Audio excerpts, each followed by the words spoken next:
Oh, that wake you up? What's happening, guys? Going live again. How's everybody doing? I feel like I'm a little blurred, but I think I'm all right. What's going on, everybody?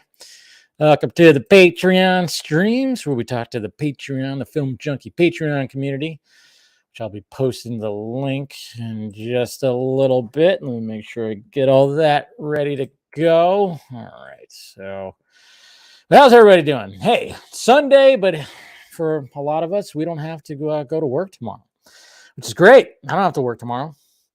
I get to hopefully finish off Stranger Things season 4. That's what I'm hoping to do.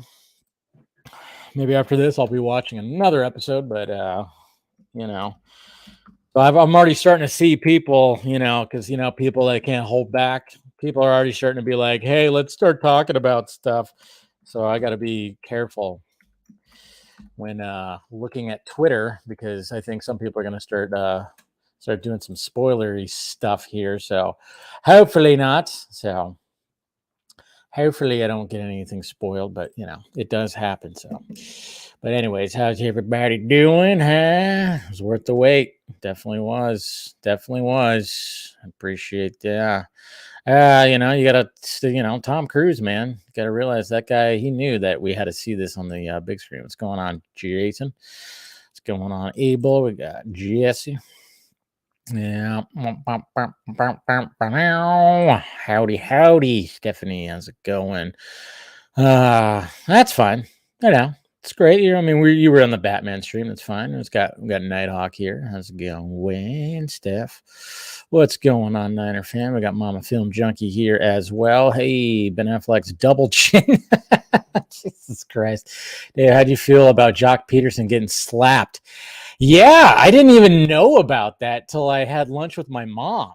This is what's funny about that is like, I was listening to the game today, which thank God the frickin' Giants won. They almost got swept by the worst team in baseball.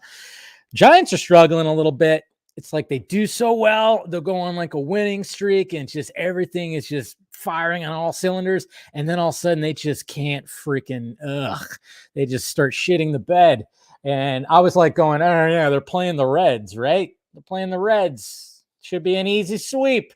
And then they'll lose the first 2 games to the Reds. I'm like, good Lord.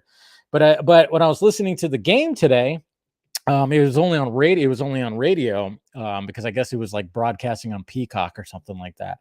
And the commentator, Mr. Fleming, was like going, yeah, this has been a weird weekend of baseball, especially with that first, the start of the altercation with Jock Peterson. And I went, altercation? No idea what it was. But then when I had lunch with my mom, she told me about it. And yeah, I saw the video and everything. I like Jock Peterson. I think it had something to do. They explained it. I didn't see all the post show. But fuck that asshole, Pham, whoever the hell. He just seems like a dick. Okay. And apparently it had something to do with fantasy football and money on the line or whatever the hell. Something happened. And then something that Jock Peterson posted when Pham guy was on the Padres or whatever the hell. It was yeah, see what Mama Film Junkie has to say. Yeah, that guy just seems like an asshole. He seems like an arrogant prick, and you're just gonna walk up to somebody and just slap them. Is this? And of course we all is this a little residuals after the whole Will Smith slap or something like that? I don't know. If she were on the other foot, there'd be mass protests. Yeah, no, because Jock's white. Yeah, it's all pretty crazy. Like, what the hell, man? That's just very unprofessional. Very unprofessional. He was mad about fantasy football. Funny gif at 25K, and he's making $7 million. Yeah. And I read a quote too when he talks about, I guess he's like, he tries to act like this stud when he's like in Vegas and he's gambling. It's like the guy sounds like a dick. The guy sounds like a douche. And from what I gathered, it seems like everybody likes Jock Peterson. He's a big goofball, great player too. He's been on a hot streak lately for the Giants. So I don't, yeah, that was weird. But thank you for the super chat there, Ben Affleck's double. Man, I guess we'll see. But anyways, I know Is Jose gonna show his face? Is he gonna show his face? All right, I'm about to post it. So, all right, make sure that's good. All right, posting it on Patreon. Meow right now. Okay, so we should be good. Should be good. Should be good. Should be good. All right. All right. So look for the link. Just posted it. Make sure it did. Did it post? Should have posted. Yeah. Yeah, it posted. All right, we're good. All right, you're back. We're back. Jock is a sweetheart. Yeah. It's ridiculous. It was ridiculous. Like I couldn't. Like I didn't hear anything about that. I thought that was like, wow, that's pretty interesting right there. So yeah, if Jose shows up, he's got to twerk for everybody. It's the rules, man. You keep on wanting me to do it. Now it's me. All right, so let's bring on some of the Patreon fam. We got Mr. Eric Blake. We also got Mr. Philip Barker. What is up, guys? Howdy, howdy, ho, Mr. Dave. How's it going, man? How you doing? I got out of Top Gun Maverick earlier today. Oh, enjoy it? Oh man, what an experience, right? Yeah, very much an experience. Yeah, indeed. Nice shirt too, by the way. Thank you. Yeah. How's it going, Eric? Pretty good. You know, I've said this before, but I'm gonna be treating Dad to Top Gun Maverick for Father's Day. So nice. It's a good Father's Day movie. Because I made the joke too. It's like, man, I mean, when I went to on Thursday, it just was like, yeah, this is a dad movie. This is a dad movie. I wish I could have saw it with my dad, to be honest, because he's a helicopter pilot. But yeah, there you go. Yeah, so I wish I could have saw it with him, but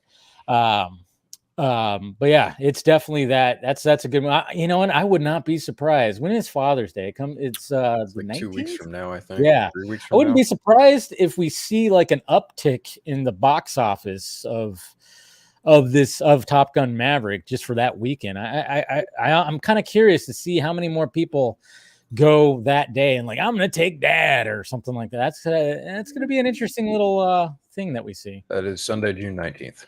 Yeah, there you go. It's already at $250 million, right? So. Is it at a quarter? Yeah, it's right. It is. I think it opened 124 million just as of today. I think. Yeah, I think worldwide it's at 246 or something like that. Something like 248. I think it's tied with the Batman. Yeah, there you go. I mean, it's just, it's nice. It's nice for a movie, a sequel to a movie that came out, 30 something years ago. Not a superhero flick. Not, it's just nice to see something different that's getting a lot of buzz and a lot of box office. So it's good. Like many years down the line, sequels is good from what we were all hearing. Yeah. Your mic's a little low there, Eric, too. So if you have any way of kind of turning that up a little bit, it is just a little bit low. I know sometimes it could be part of the stream, but hopefully we can get it a little bit better. And we also got, we got Jacob right here. Tina She's bitch and cancel day. Nice. We say her name wrong, right? Mm-hmm. What is it? Tinashe. Sorry, Tinashe. Yeah. Sorry. Damn, bro, you really grew your hair out. Yeah, he did. Yeah. Nice fro. Also, I was gonna put hashtag watch X, which I have right here, and I imagine you still haven't watched it. I know you keep on telling me I gotta watch X. I will. I'll get around to it. I hear great things about it, of course. I've heard good things about Men too. The latest A24 joint. I saw that. I mean, you saw Men. You saw Men, right, Jacob? Yeah. Okay, what did you think? We don't say anything. Don't say any spoilers. I think it was well made. Yeah. And I was invested in the story until the last 20 minutes. You lost me. No shit. Wow. Well, the last 20 minutes.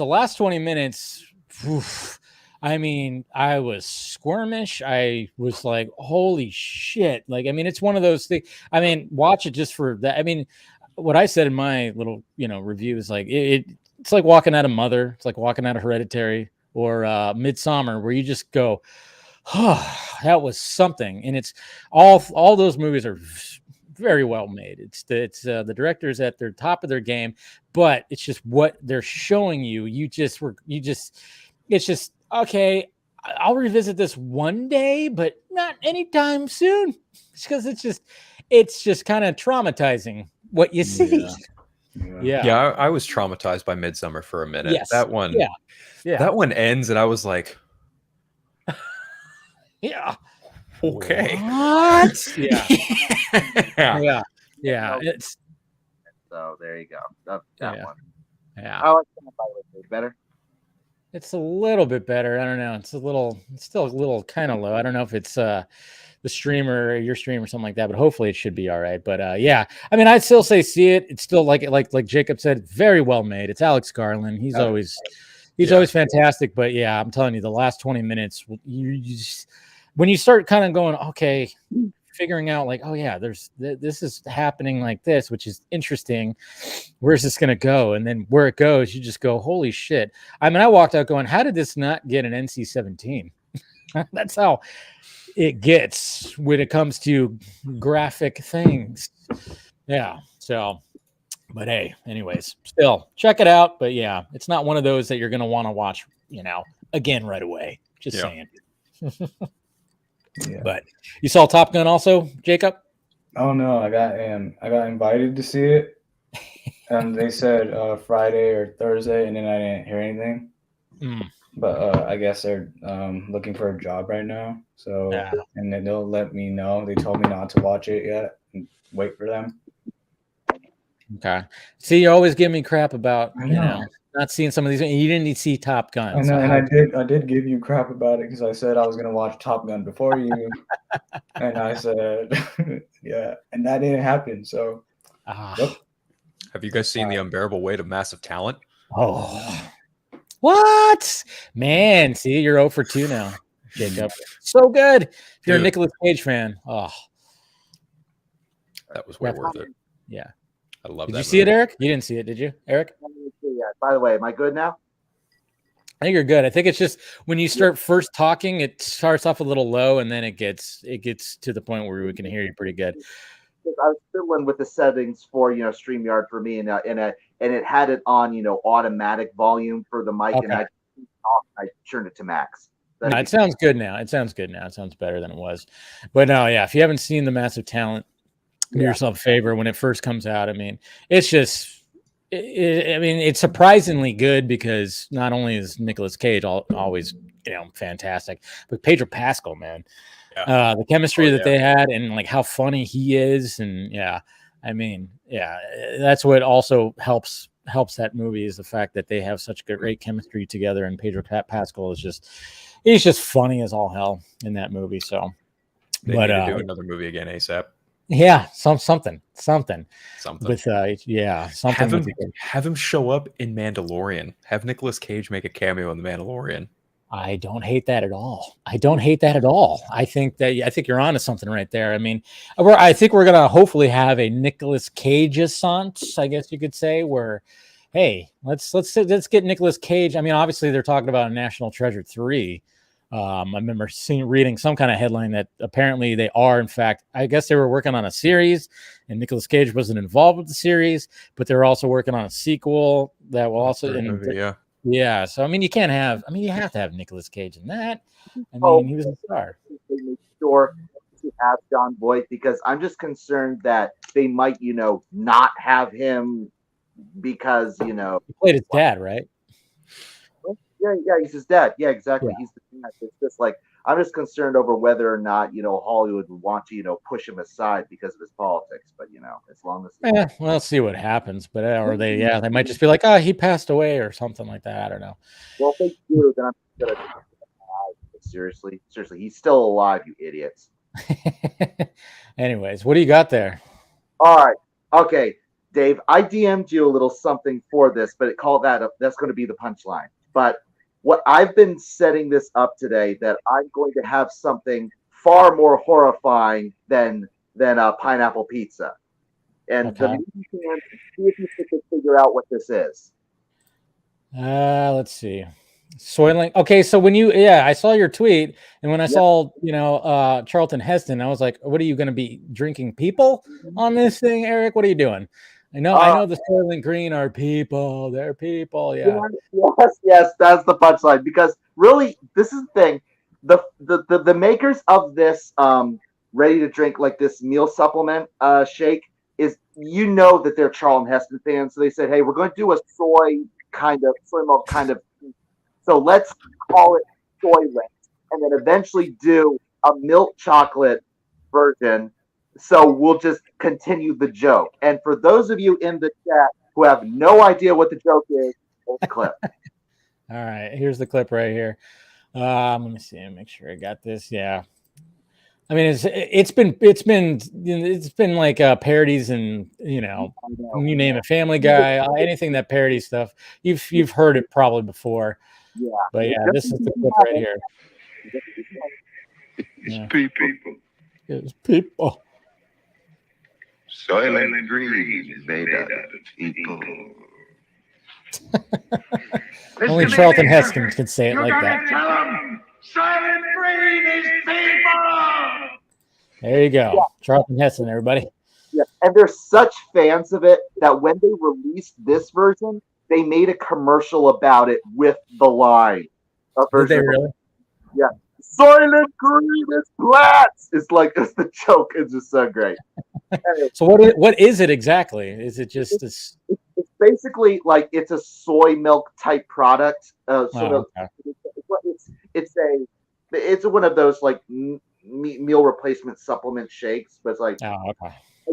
I usually do Slim Fast because I'm working on working it off, but I just, when I saw that this was for real, I was like, you know what, I so got to do this for the vodka stream. So anyway, there you go. Well, cheers, man. Cheers. But yeah. So I mean, obviously I named the stream Need for Speed, but we're not gonna we don't have to talk too much. But we already pretty much kind of talked about Top Gun Maverick and how great, and I'm curious to see what the box office numbers are tomorrow morning since we have the extended weekend.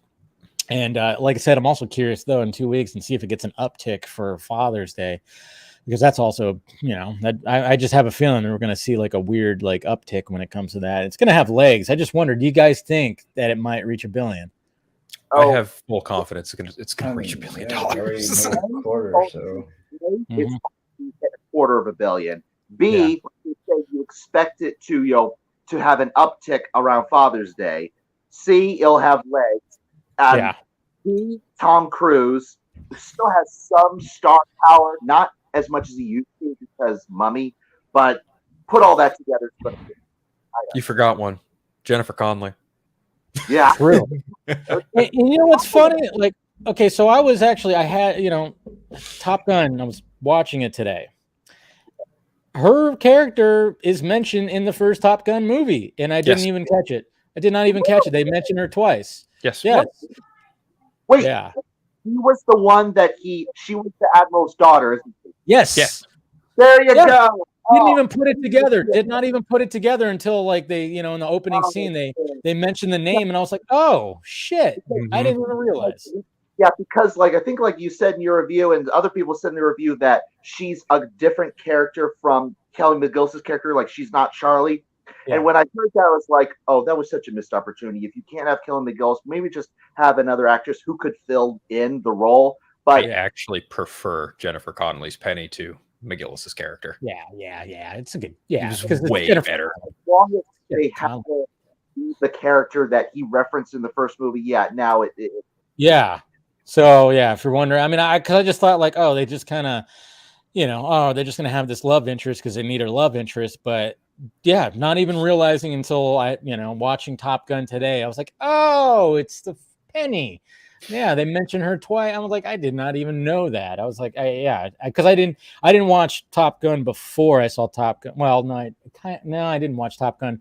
Actually sit down and watch Top Gun before I saw Top Gun Maverick. But totally. That's exactly what I did. I watched Top Gun prior to literally my showing of Maverick, and so everything just flowed so well.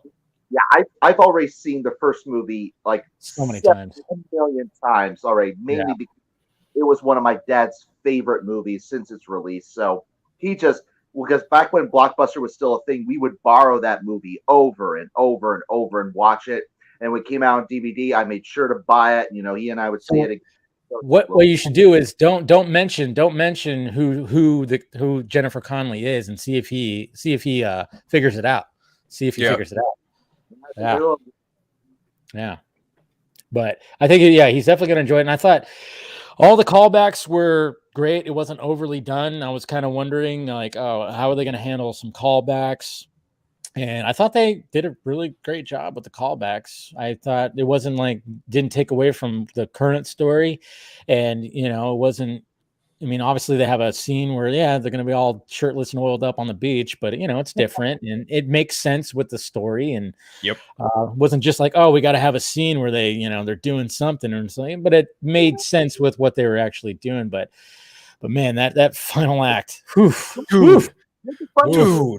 Going back to the volleyball, the funny thing is, if you pay attention to the lyrics for the original song playing with the boys, if you pay attention to the lyrics, it's a guy team versus a girl team.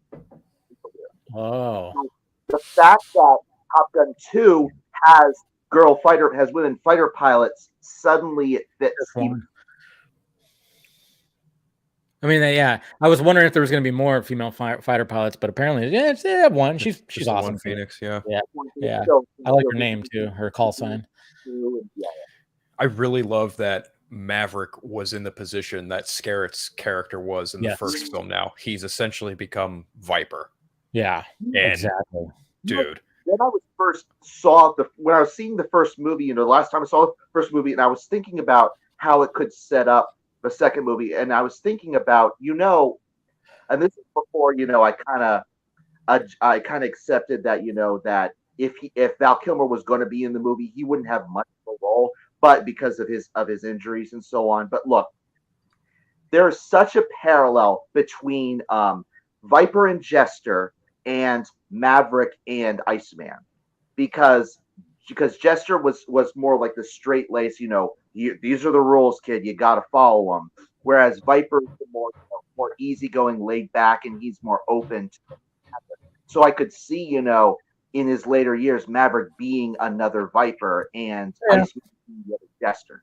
Yeah, for sure. And the way that they bring back Val Kilmer, I mean, I won't say anything too detailed, but that they did it in a great way. They really did it in a great way where it's just, if you're a fan of the movie, I mean, I teared up twice, I think, when it came to this whole movie, where it's just because of stuff that happened, you're just like, oh, especially like, again, that final act when it's essentially, I mean, they're going on a crazy mission that they're preparing for, and Jesus Christ,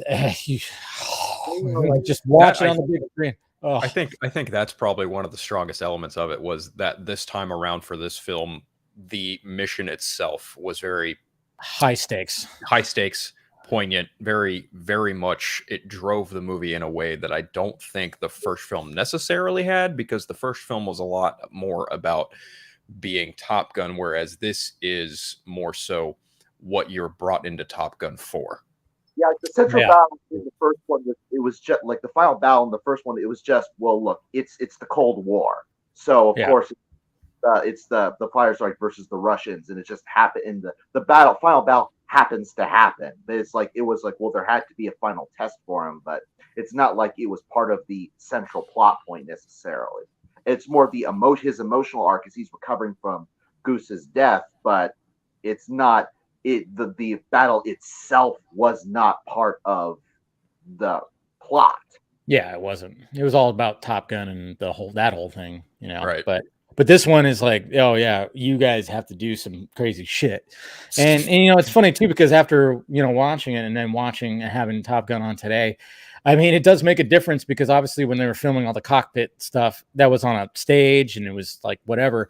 Man, when you watch, and I mean, everything is like, actually they're up in the air and doing a lot of stuff.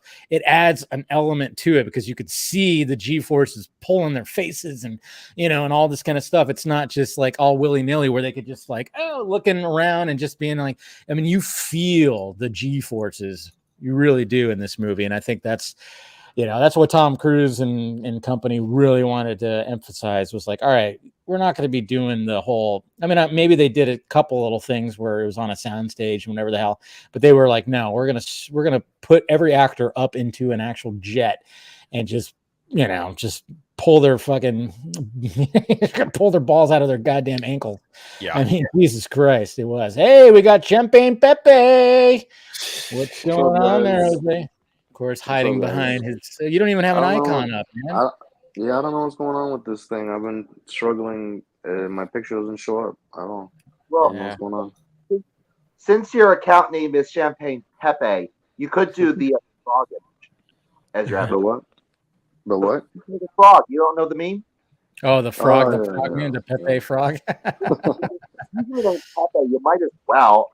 I don't know how that frog became a right wing thing, but like neither does the creator. The creator doesn't know either. Right? I love that frog. That frog is hilarious.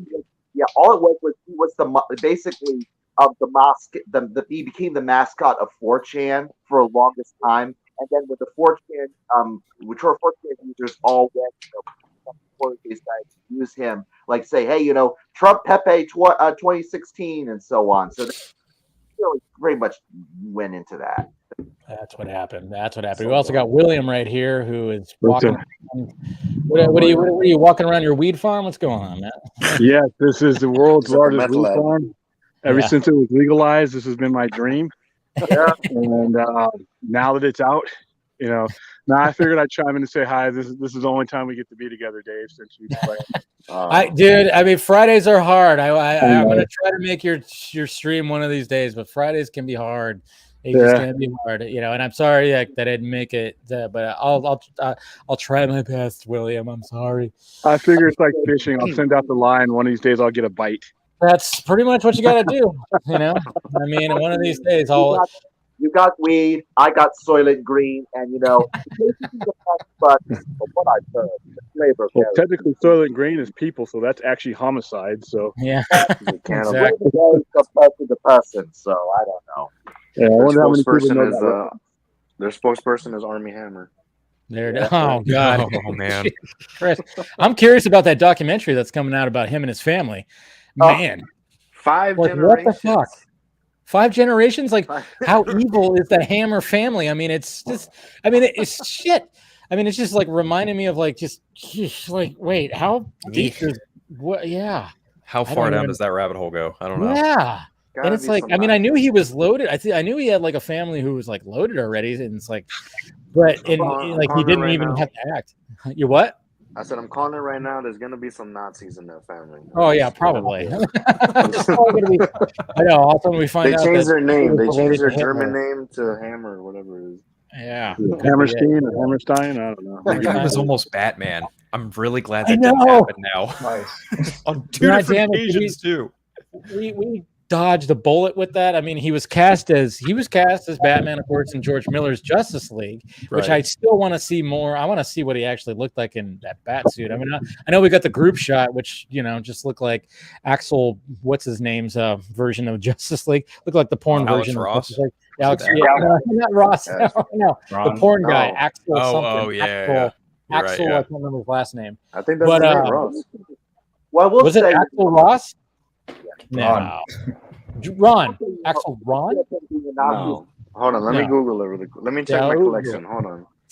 Yeah. I think they're doing a documentary on that movie. Jose's got a tab open already. Hold with on. I got a history. Axel Braun. That's what it is. Axel Braun. Yes. Yeah. That's what that group shot kind of looked like. But I still want to know what.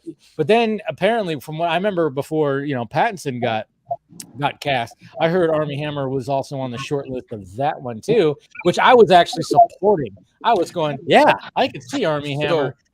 Mario Francisco Robles and I actually had a conversation about this, and he clarified that it was kind of up in the air of whether or not he was going to be in for the Batman or as opposed going to be the replacement for Ben Affleck. It wasn't quite decided which one it was. Then obviously they went down the route with putting Keaton in The Flash and putting Pattinson off in his own universe. You're absolutely correct, because one of the guys I talked to who works in the biz, he was the one that was telling me about that, and he wasn't sure either if it were is this supposed to be for because I think it was all before we knew that Matt Reeves was going a different route, and I kept on backing up. I could see Armie Hammer being a young Batfleck, Can anybody else at least a little bit? Maybe he put some contacts in his eyes where they're not blue. It could work, or something. So like even more so, like Robert Pattinson, even more so, like could have been like a young Ben Affleck too. Like it's just, he's got a very distinct nose. Yes, Robert Pattinson does. There were some people really holding out hope for that, huh? Even when they were. When the behind the scenes footage showed had like the goons with like iPhones. No, it can still be a young Affleck, even though it's an iPhone. Well, the talk was that was like not being filmed or something, that it was just the actors or something having it, but that still was a little odd because why would they do that on the set? Would they even be allowed to? Yeah, it was all. I mean, that was a weird like moment when it came to everything, because we all had high hopes that, oh man, I mean, talk about a perfect director to take on a Batman movie with Ben Affleck.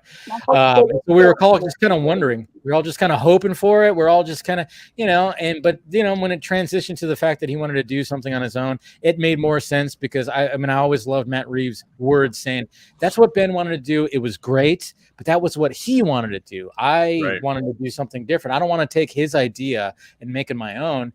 I want to do my own version, what I think is great about it. And, but he still praised what Ben Affleck wrote. And I'm like, I just want to read that goddamn script. I don't know. She's like, can we get a leak? Or if it's not going to be, unless it's going to be an animated something, maybe, I don't know. Or Ben decides to do it eventually. I don't know. Can someone get Jay Oliva on the horn and just ask, hey, can you do Batman versus Deathstroke in an animated movie form? And I don't know, kind of maybe take some elements of that script and work them in there, maybe? Yes, no, I don't know. Well, he said that, no, because the internet's not ready. We're not ready. Yeah, he did say that. Yeah, I'm willing to bet. that Jay Leva is going to drop something else. Well, eventually, he'll drop something else, and then I'm just kind of hoping, like, maybe he is like us, and if Ben's flat out going, if I'm going to come back as Batman, it's only going to be not a starring role, and I'm not going to do my Batman. But if Jay Leva's like hitting him up, like, hey, and maybe if Warner Bros. I mean, that's what I'm just saying. That's what I just want. I want to see his story. I want to see that. And how awesome would it be if you had like a little mini series, Batman, Batfleck animated. You have Joe Mang voicing too. You have everybody coming back for the voices. It could be something, and of course Jay Leva directing it, and handling that animation. That would be something. I mean, come on. I think Netflix is holding some kind of Shabbat in the upcoming week or two for some upcoming stuff that they have. I'm kind of hoping they show off Las Vegas, Army of the Dead, Las Vegas. I hope so too. Yeah. It's called that. But I mean, from what I gathered, I mean, I guess there was problems with the animation studio they were using, so that's why we haven't heard any updates. Oh, that's unfortunate. Yeah, I think I mentioned that on Film Junkie Live earlier this week, or maybe the week before, where apparently something happened with the animation studio. I don't know if it was a bankruptcy or something, but that's why we haven't got any updates for that. I see. This is what sucks is finally we have Zach in a nice, happy spot at Netflix, and then we hear about all Netflix's problems. It's like, fuck, man. Oh man, the cash flow ain't there, and it's like, oh man, come on. They're starting to get better by telling the employees to knock it off. No more of the whole we're not going to decline quality if they take what you want politically or all that stuff. No, we're going to focus on better stuff for now. Well, I mean, I think Netflix is just going, all right, we put out a bunch of shit. About 20% of it people liked. I mean, I think they just kind of got over their heads because it's they had a library of all existing stuff, but then at the same time it almost seems like they wanted to just replace it all with their own original stuff. So they were just greenlighting everything that came across their desk. It's greenlight that. And it all just, and then when it came, I mean, how many times did you see shows that you might have liked that got canceled? And it was like, what the hell? And then they were trying to save shows at one point, but now they just keep on axing stuff. And that's why I keep on saying that Zaslav coming into Warner Media, he is trying to prevent that. That's why he is running a super tight ship right now, trying to save like what, $3 billion or whatever. I don't think that's gonna work. I think what Zaslav is doing, it sounds really sound. It sounds great, but HBO Max, HBO, and Warner Brothers, there's a certain expectation. You can't give me yard sale quality after you've already given me Neiman Marcus. So there's only so much you can cut down and do. You're still going to have to spend money on the things that matter. Now, what you won't do is greenlight stupid shit like Blue Beetle and. Whoa. Here's the thing about Blue Beetle. Blue Beetle was already greenlit well before he even took helm of the ship. Yeah, so he had zero say over axing that. If he had been over at the helm of that ship when that concept was on the table, will we be having that? Will we be having?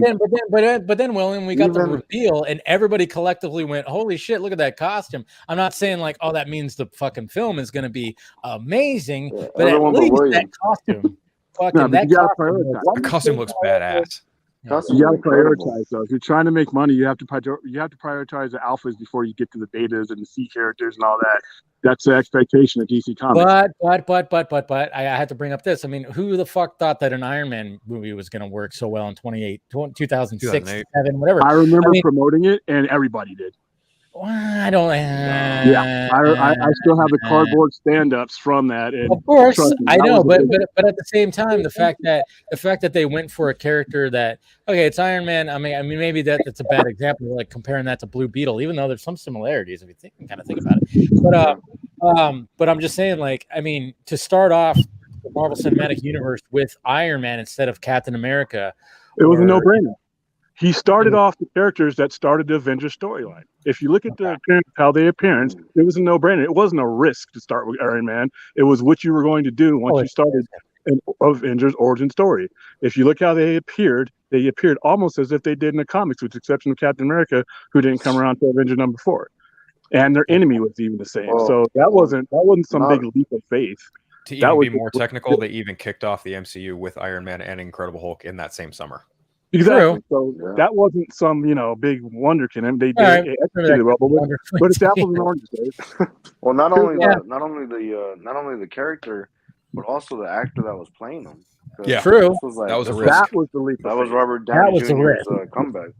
Yeah, Iron Man wasn't the risk. The actor was the risk. But when you think of DC, your expectations are different. When you think of DC and when it's the general public, you think of a certain set of characters that are going to draw your general audience. There were no expectations, and you're right.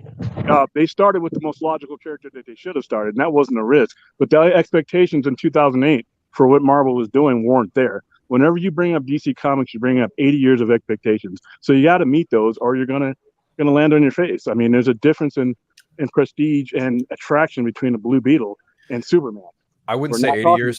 I'd actually say cut that number in half by about 40 years, because the expectations really begin with Superman the movie, with Christopher Reeve, Richard Donner, and then you get 10 years later.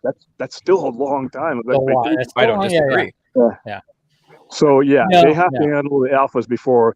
Like I said, I'm not saying don't make Blue Beetle and don't make these side characters, but you don't try growing leaves on a branch without growing the tree first.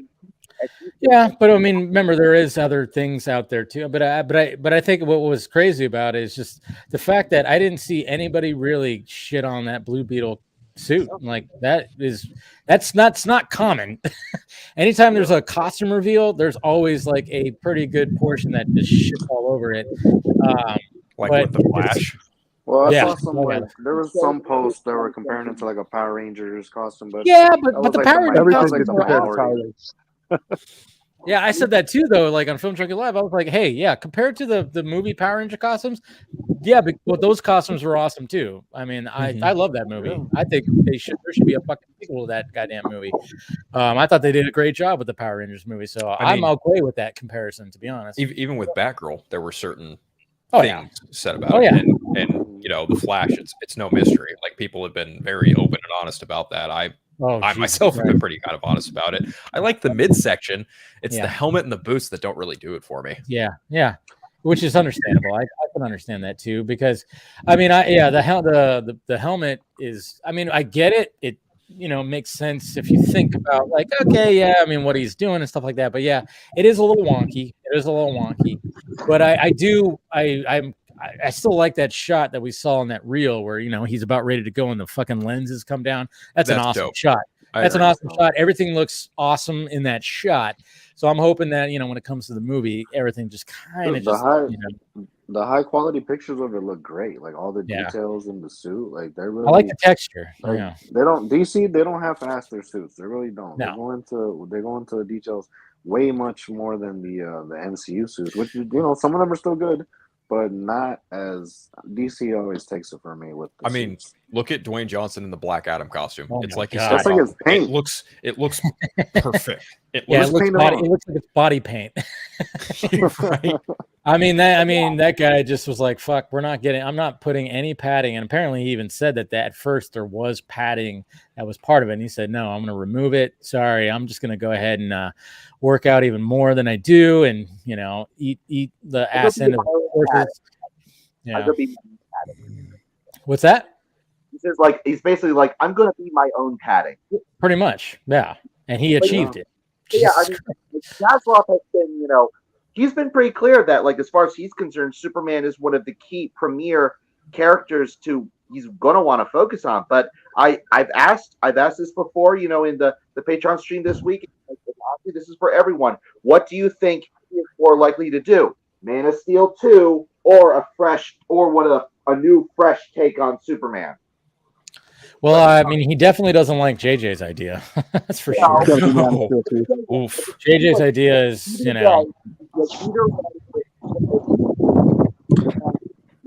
Whoa, can't hear anything. Hold on. Start over, Eric. Start over. Sorry, William's microphone was getting crazy. I wonder if people can hear me. No, you can hear you now. You're good. You can hear, yeah.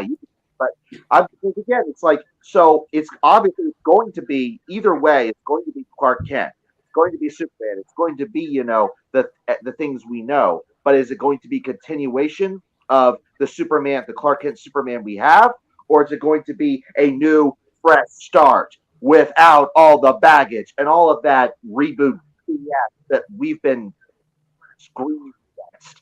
What do you think? You know who Zaslav should have a conversation with? Christopher McQuarrie. Yeah. He definitely should. Yeah, and because Henry Cavill. Yeah, and Henry Cavill again. Henry Cavill, yes. Yeah. I mean, it's like, and I totally agree with like the fact it's like we don't need to start from scratch. That whole, the race bent Superman, nobody wanted that. Everybody, that was another thing that people collectively went, no. If you're gonna do like a black Superman, just do Val Zod, which apparently Michael B. Jordan was pitching also. It's like, yeah, do that, please. It's already out there. It exists. You already have a Superman and you have an actor whose value keeps going up every fucking year. It's like, how are you not just throwing a big, backing up a dump truck in his driveway right now, Yeah, that's exactly what Zaslav should be doing. He should be having a conversation with Henry because, even the haters, I can appreciate Henry as Superman. They want to see him continue as Superman. He should see the potential that has. Sit down with the man, talk to him, see what he wants to do with the character, and go from there. And it's not even like they have to they already have the base, the foundation of like, hey, he's already been through the ringer with all this stuff, and then you don't even have to really even touch that. Maybe do a couple little things, maybe callbacks or whatever the fuck, but you can have whatever story you want. Man of Tomorrow references or whatever the fuck you want to do.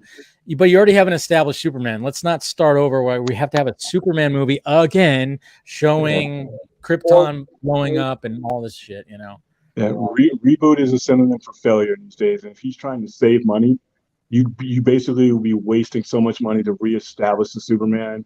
And then you're going to have to deal with the same friction that Cavill had to deal with and Affleck had to deal with. When you have these legacy characters that have been around generations, you have to be patient with the current generation for them to embrace yours. So you're going to have to go through all that again, and that's stupid. He's coming in to save money, he says, which I kind of take with some fluff. But if that is really his intention, then rebooting with a brand new Superman and taking a risk on something that, at this point, is probably not going to work. instead of having an established guy. Remember, when Cavill started out, he wasn't the Cavill we know today. I mean, his star has exploded since 2013. Everybody called him Cavill. Yeah. Yep. Yeah. So I think he would be able to accomplish his goals a lot quicker and a lot more profitability by just going with him. Yeah. No, I agree. I absolutely agree. Like that, it would be stupid to just reboot that when you already have there. What's up? We all agree here. Every one of us here with the brain, we all agree. Because I see all these self-proclaimed experts talking about, but the DCU as it is has so much baggage, and it's much. It would be much smarter for them to have a start without all the baggage. Well, who are those experts though? Are they paying anybody? I mean, if they're not putting down any money for the actual production, we got a lot of pundits that say that stuff all the time, but it's just like fanboys. Fanboys don't pay for anything except for their own ticket. I just wish we had I just wish we could have like an exec that's just like, you know what, fuck these nerds. Let's just do whatever we want. Let's just do whatever we want. We're gonna do this and that, and if they accept it, they do. If they like it, they do, or they don't, whatever. Who cares? Let's just keep going. But they have to listen. They can't do that because then the fans are gonna be like, hey, you can't treat us like that. We're your paying customers, and you gotta listen to us bitch and moan all the time, and blah blah blah. It's like, what can you do? They're gonna have to show some backbone and do what they're going to do. Tell their story. That's really all I've ever wanted them to do is tell their story. Well, what's funny? What's funny about like when it comes to listening to fans? I mean, look what Marvel just did. They listened to their fans and said, "Oh, wait, they want Krasinski as Reed Richards." And then when that finally happened, I saw some people like really just going, "Eh." And I'm like, "Oh, wait a minute! I thought this was like a collective." They listened to fans, and some people were kind of like, "Eh." And I'm like, "Oh, what the hell?"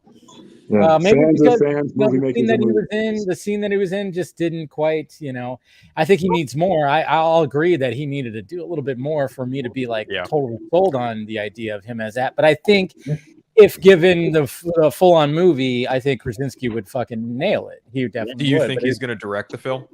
That would be a lot. That'd be good, right?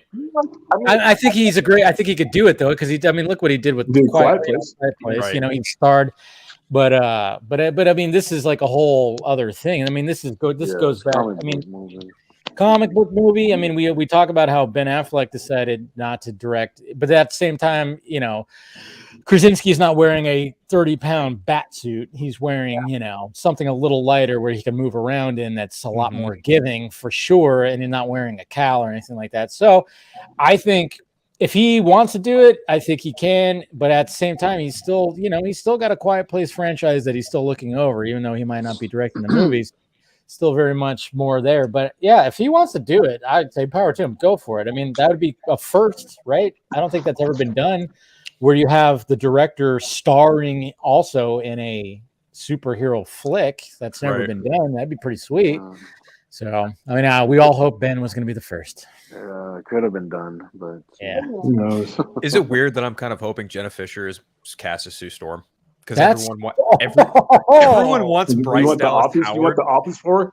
Fuck yes. I thought everyone wanted Emily Blunt. Fuck yes, I do. It's either everyone wants Emily Blunt or Bryce Dallas Howard. And I'm just like, I want Jenna Fisher. Jenna Fisher's right there. That would be interesting. That would actually probably sell some more fucking tickets, to be honest. I haven't heard You're gonna have the white. You're gonna have the white in there too. Well, Bryce more than Poison Ivy. I usually hear Poison Ivy. I would say.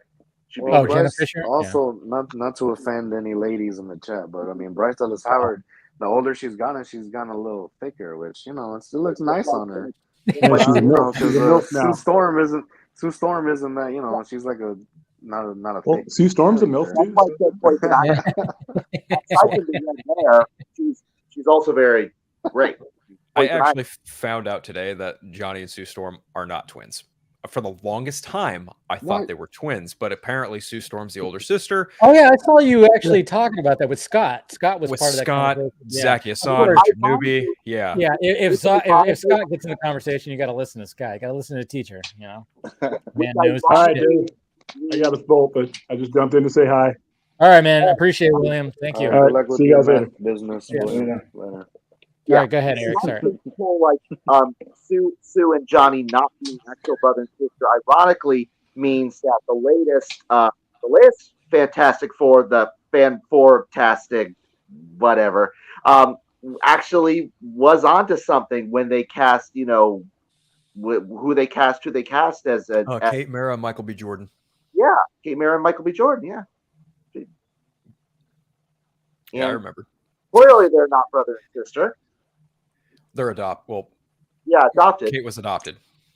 Yeah, there you go. Sue was adopted. There we go. I think I did see that was somewhere in comics canon for a little while. I don't remember what line it was, whether it was 616 or Ultimates, but from what I have gathered today, traditionally Sue Storm is the older sibling of the two. So I learned something new today. Yeah.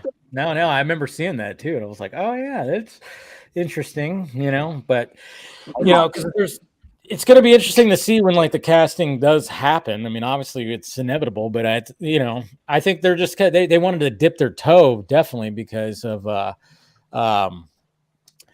with getting Krasinski, which, I thought was cool. It's like they listened to their fans. And I think Krasinski just didn't have a lot to do when it came to his scene in Doctor Strange. I mean, obviously, it's Raimi that was just like, oh, guess what? All these fuckers, they're. Well, I think too, like people, the discourse with Krasinski being Reed Richards reminded me of Jonathan Majors as Kang, because people were like, is this how the character's gonna be, and is this how? But no, remember what Kang said in Loki? He's one of how many versions of Kang that are out there in the world?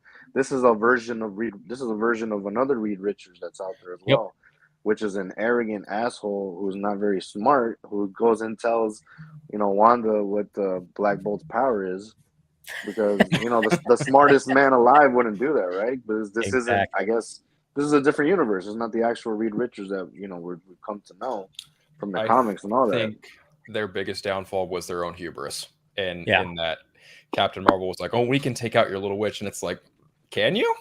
Yeah. And then the whole team was arrogant. They were just all arrogant. They were super. That's true. They were super arrogant, except for Professor X.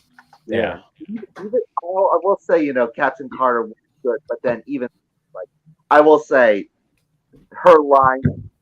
My sister and I were watching that film, and we both knew instantly that she was going to say, "I could do this all day." And of course.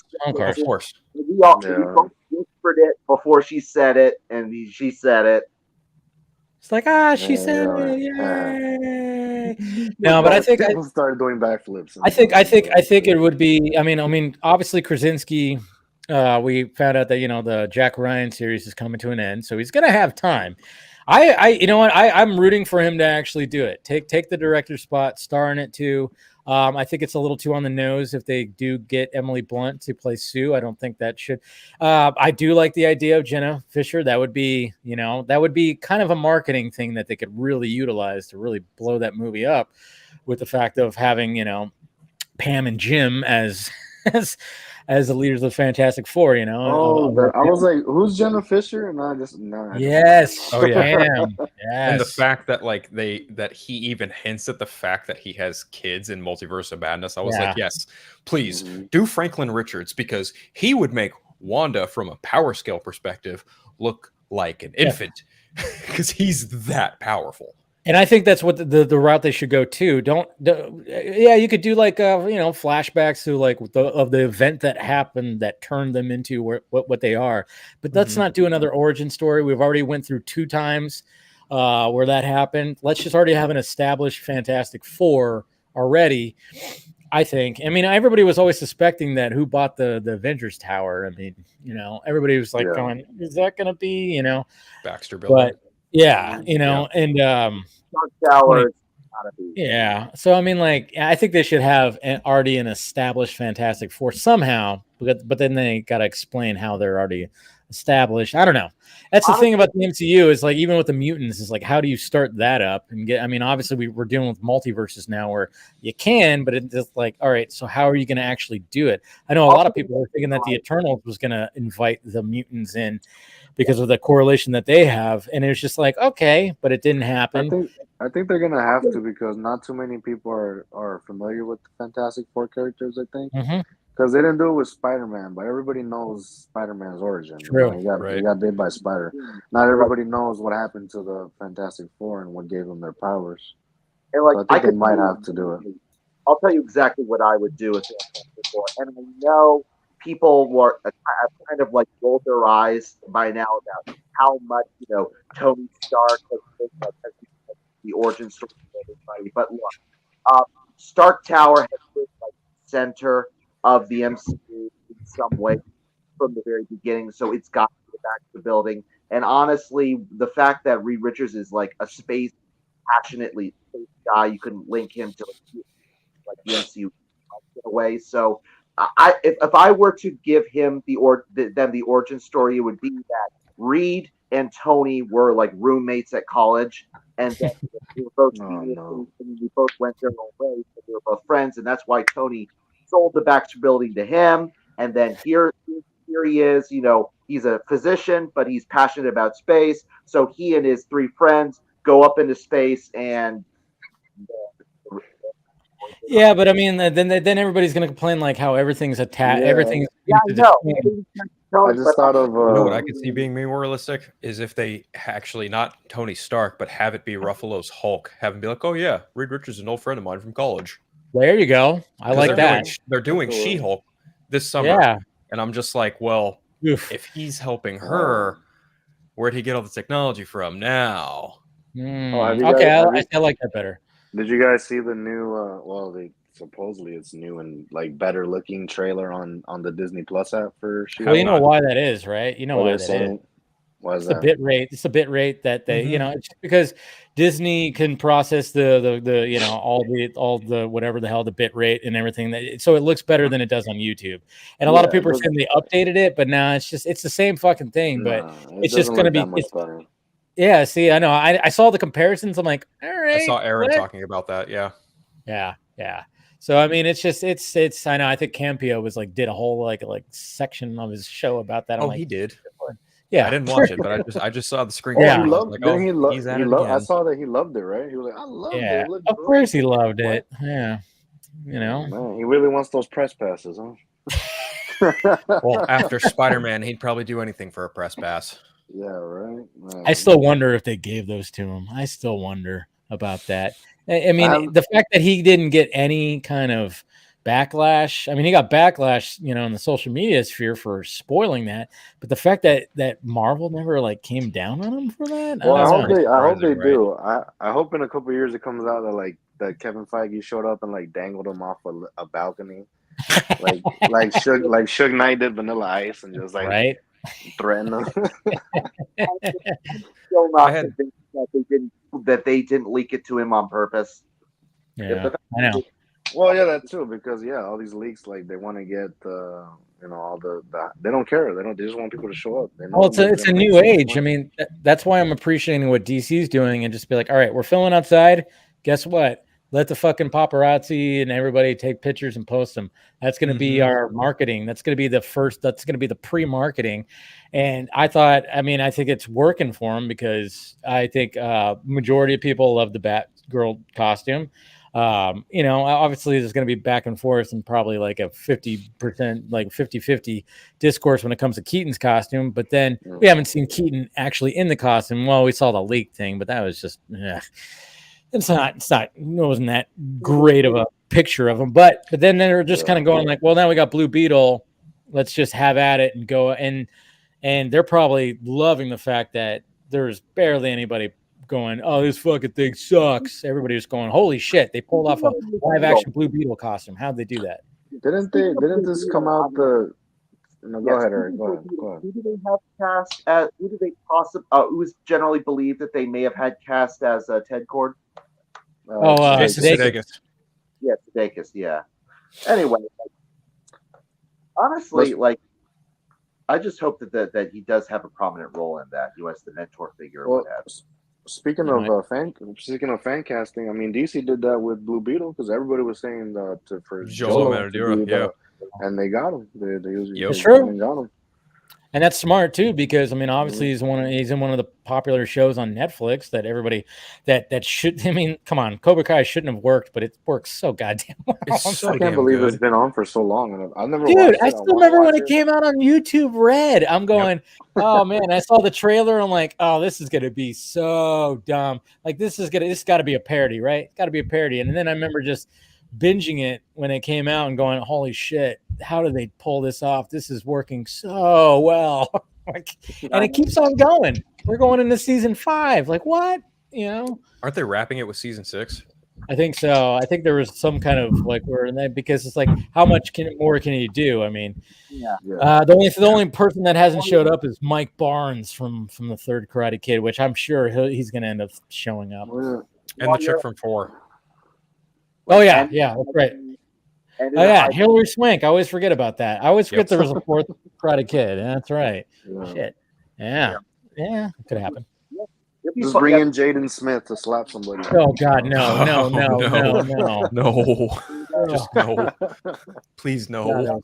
What were we gonna say, Eric? I didn't hear you. What was it you're saying? No, we were saying like, bringing Jaden Smith to do a multiverse of madness of Cobra Kai or something. Have him rank in the last season or whatever, and look, you can end at the top of your game. Yes, like don't overstay your welcome. Absolutely. I think that's what they're trying to prevent. I think there's definitely. I love the fact that Daniel and what's his name? I always forget his name from Karate Kid 2. His enemy in Karate Kid 2. Yeah. What's his name? I can't remember it, but I love the fact that they're going to be teaming up, because I thought, is that all? He's only going to be in it for that long, like when he visited Tokyo or whatever. But now he's coming back for season 5, and I'm like, thank you. I didn't want him to just be just that one little Chosen. That's right. Chosen. Chosen. Shout out to Alakazoo from the chat. Yeah. Oh yeah, there you go. Yeah, Chosen. Like casting, and also like what the fans want in like the marketing. Because look, I think the studios have learned, like with the whole nobody believed when Andrew Garfield says, "No, I'm not going to be in the movie. I'm not the werewolf." So, and yet Disney is still like, it had Liam Neeson insisting that he's not going to be in any shows because he doesn't like being in any shows, so he won't be in Kenobi. But now he's voicing, he's voicing Qui-Gon in that new show. So the Jedi, which I definitely need to. I catch up on all the animation, but that whole thing sounds awesome, because you're gonna have Mace Windu, you're gonna have a Count Dooku, all young versions. So it's gonna be interesting to see what they do with all that. William just got triggered somewhere. I wonder if that was a more or less confirmation that he's gonna maybe reprise the role in Obi-Wan. I'm gonna tell you, I'll bet you. I'll bet you that Disney said, "Hey, Liam, why don't you come out and say you're not going to be in it?" And because we all know that's going to increase the hype that you are going to be in Kenobi. Have we all watched it? Have we all watched Kenobi? Twice. No. Okay, you haven't watched it, Jacob? Unfortunately, no. Man, you were lagging on that. I know, my bad. Shit. You always He's give me busy. shit. He's busy watching Tina Shea videos. Come on. No, but I mean, like, okay, this is not even really spoilery either. But I mean, there is a part in the first episode where Obi-Wan is calling out to his master. Mm-hmm. He is. Yeah. So it's like they're already setting it up. They're already setting up. We're gonna see Force Ghost Qui-Gon. We gotta see it, man. The very start of the first episode was the quick little rundown of what came before, like with the prequels, and at the very last moment of the rundown, I was how to communicate with Qui-Gon. Yeah. Nah, I think he's going to show up. I mean, it's just all leading to it. They already set it up that he would, with Obi-Wan, already asking his master to show up. And then with the news of Liam Neeson coming back to voice Qui-Gon, and that his son's going to be doing the younger version. Is that what they said? That's pretty cool. Yeah, I like that. I wonder what his son sounds like. Watch, he sounds just like his dad. It's like, okay.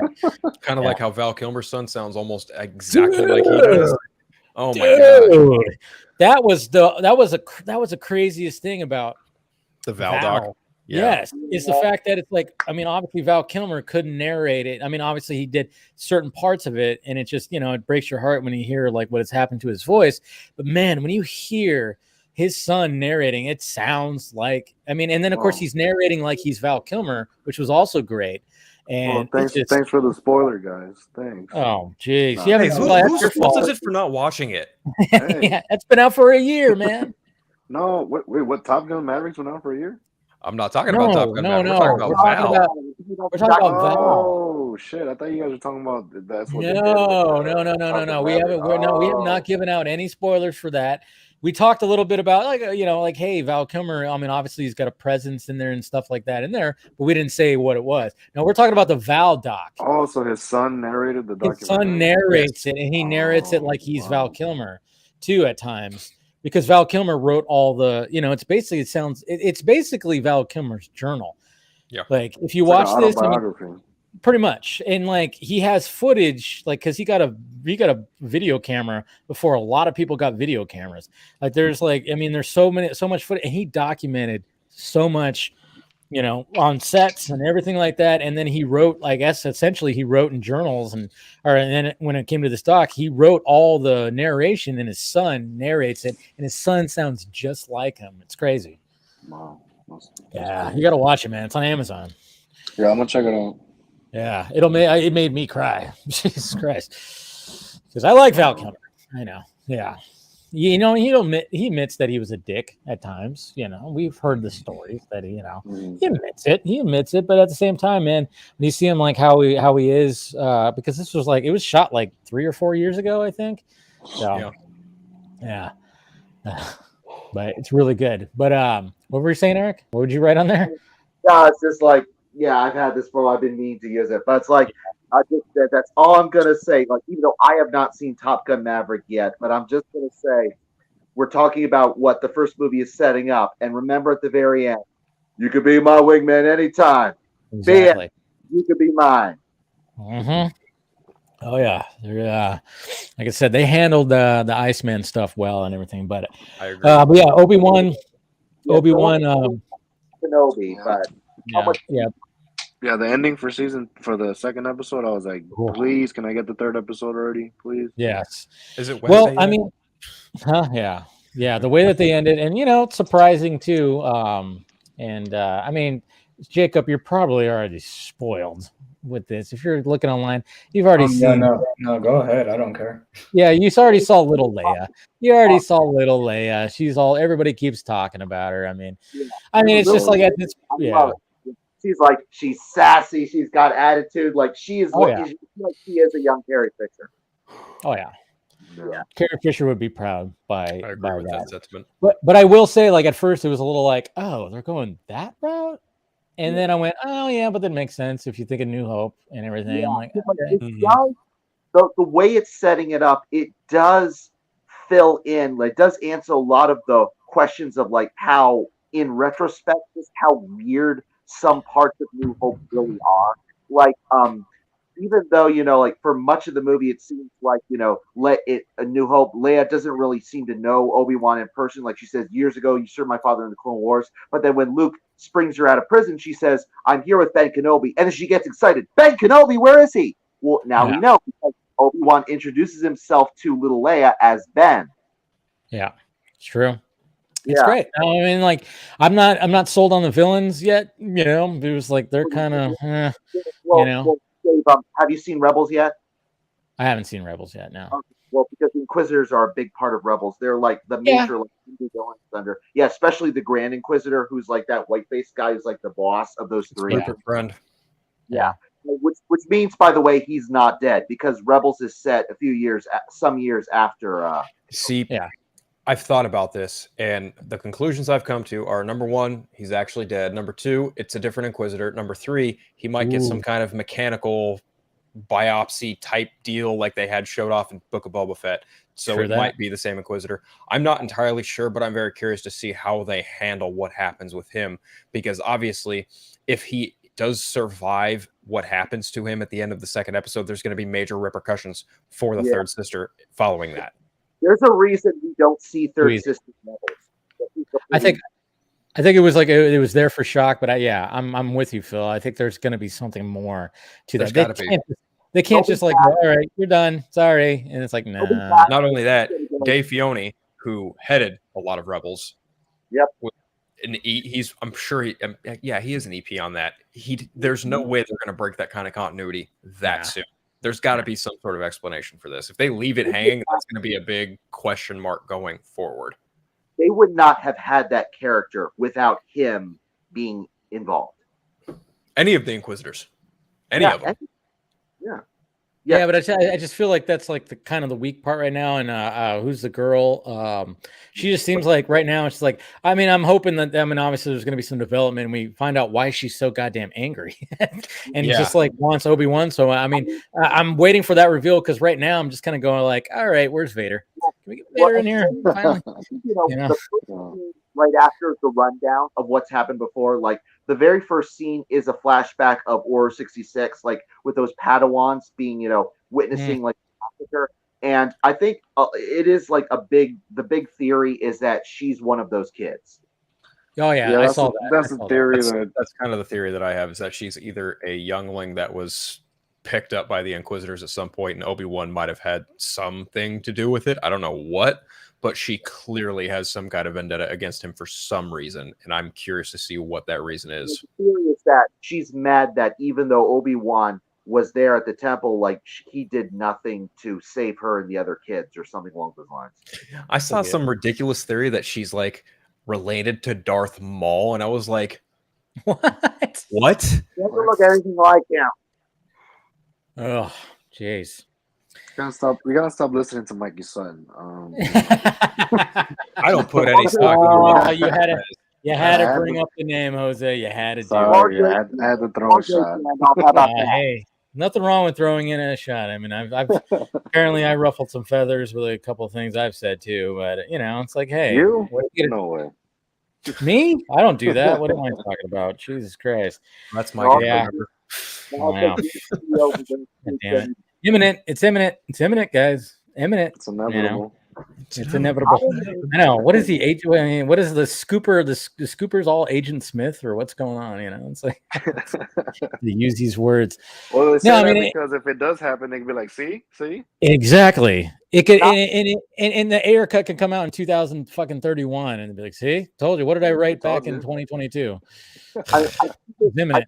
And then you got their number one fans going, see? And it's like, yeah, you can get on with that shit. All the time. But it's imminent, inevitable, absolutely. The fact that it exists, it's inevitable. It's not necessarily imminent, though. Well, anything is inevitable. It's inevitable that I could walk outside and get hit by a bus right now. So, Don't go outside. Don't go outside, Jose. I'm worried about you now. I'm gonna knock on wood now. Knocked on wood for you, Jose. Yeah. Thank you, appreciate it. I really say, unless you want it. No, but when it comes to all that, it's like, I mean, that's just the Scooper game playbook.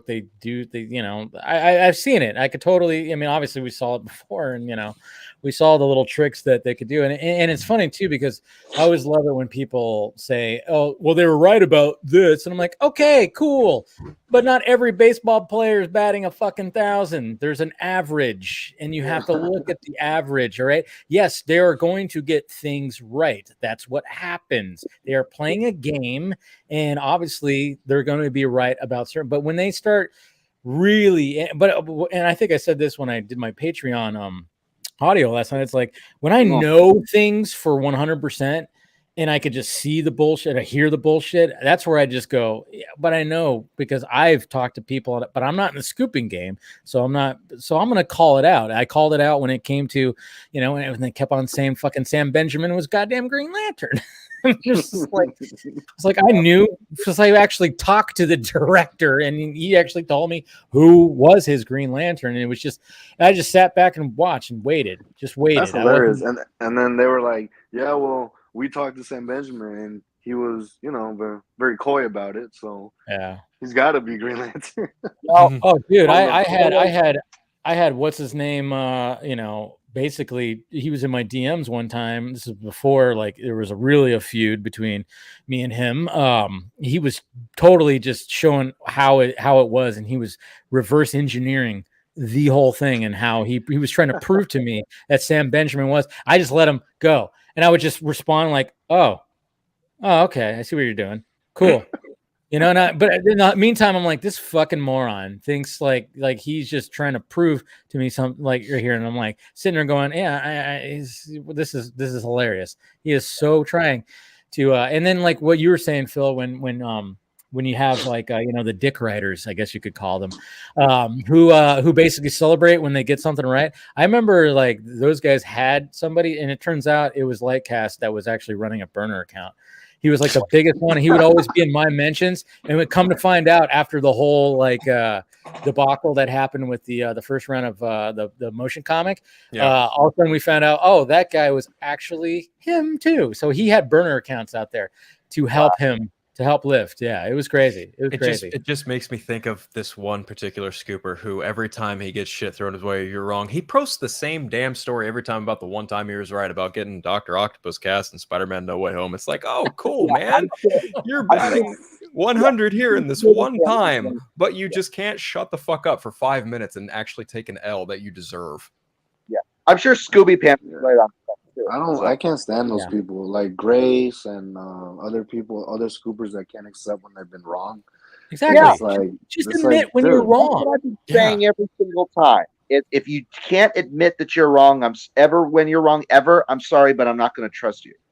No, exactly. Hell, I mean, yeah, that's all. It's all. Just eat the crow and be like, hey, sorry guys, got some bad information. Cool, right. But they don't fucking do that. It's just like, it's even worse when they double down and try and talk about knowing a director's schedule when they know shit fuck all about said director's schedule. And I'm just like, shut the fuck up. You don't know what you're talking about. So just stop. Admit it that you're wrong. You don't know, but they don't. They double down and they act like assholes. There you go. I mean, like I've said, this is what Randolph did with Batman in the Flash. Like, will Batfleck die? At the very beginning of the year, she said Batfleck's going to be killed off. And then a few months ago, oh, he's not going to be killed off, but she doubles down and says, in this version, he won't be killed off. And then what did she say in her tweet? She was like, "Oh, you Snyder fans," and blah blah blah. Oh yeah, of course she does that. Yeah, like it was the Snyder fans that made it happen. Like I don't know. No, I mean, all she had to do is like, hey, the first piece of information, it was wrong or whatever. But then again, now, I mean, who knows? Like, oh yeah, by the way, yeah, there was a version where he was, and it's like, okay, that's fine. I mean, but just be like, oh, that was wrong, guys. Sorry. Just say, hey, sorry, that was wrong. This is what I'm hearing now. That's all you gotta do. You know what? I always thought he was kind of like a dick, but then he like, I don't know if he had like a redemption arc or something, but I respect him more now because he actually owns up as a viewer and on.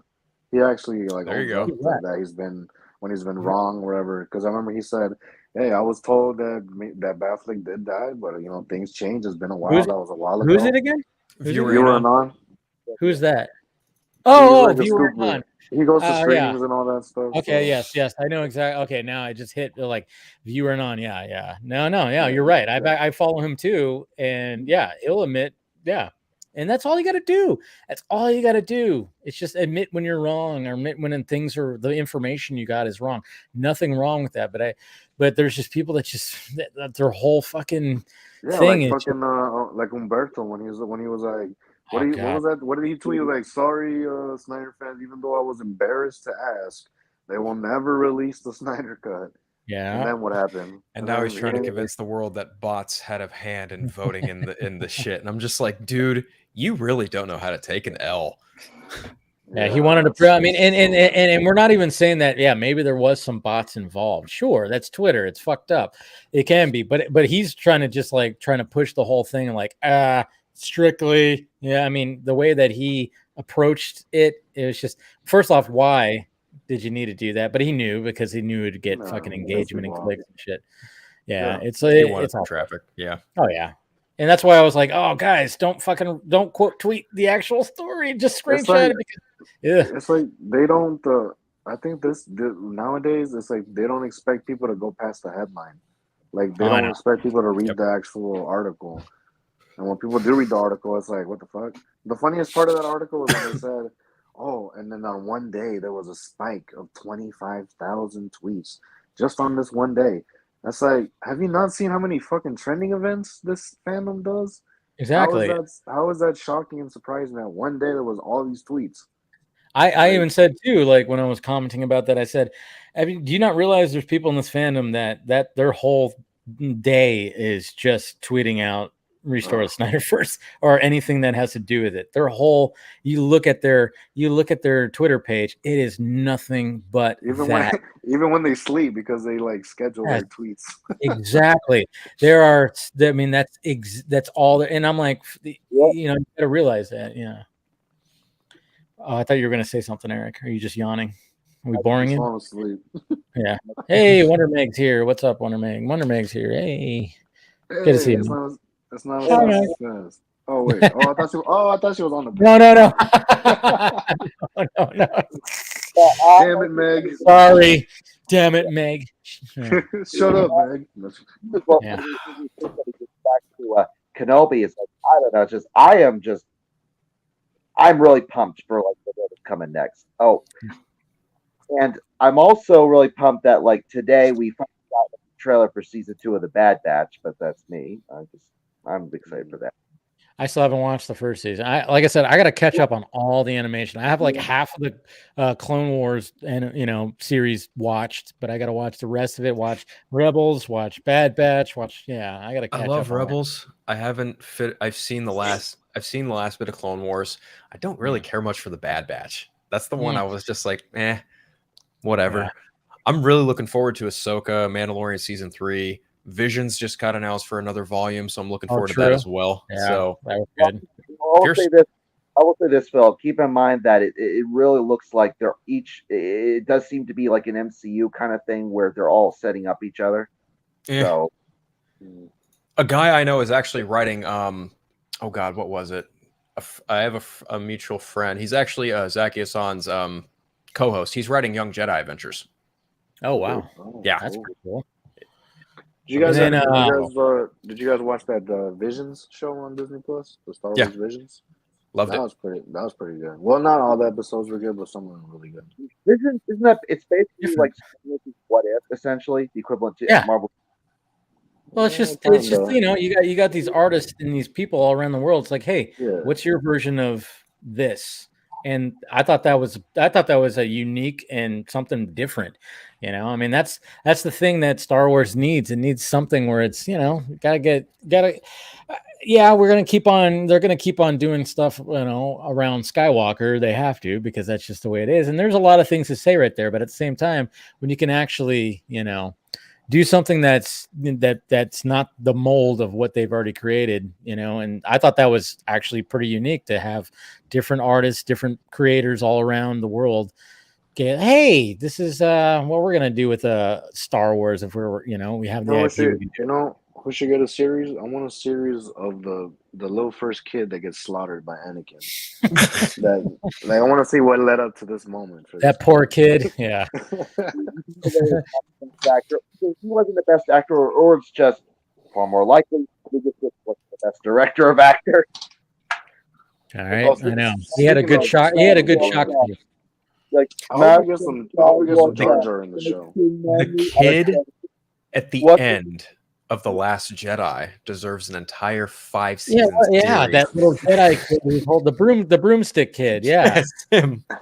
I know. I mean, it's just kind of funny how it's seriously like Ryan Johnson was like, I know this is the middle movie, but I'm gonna end this movie like it's the last movie. I mean, I credit Ryan Johnson for just having the balls to just be like what he did. And I know like a lot of people don't like Last Jedi, and even like they like felt like they course corrected when it came to Rise of Skywalker.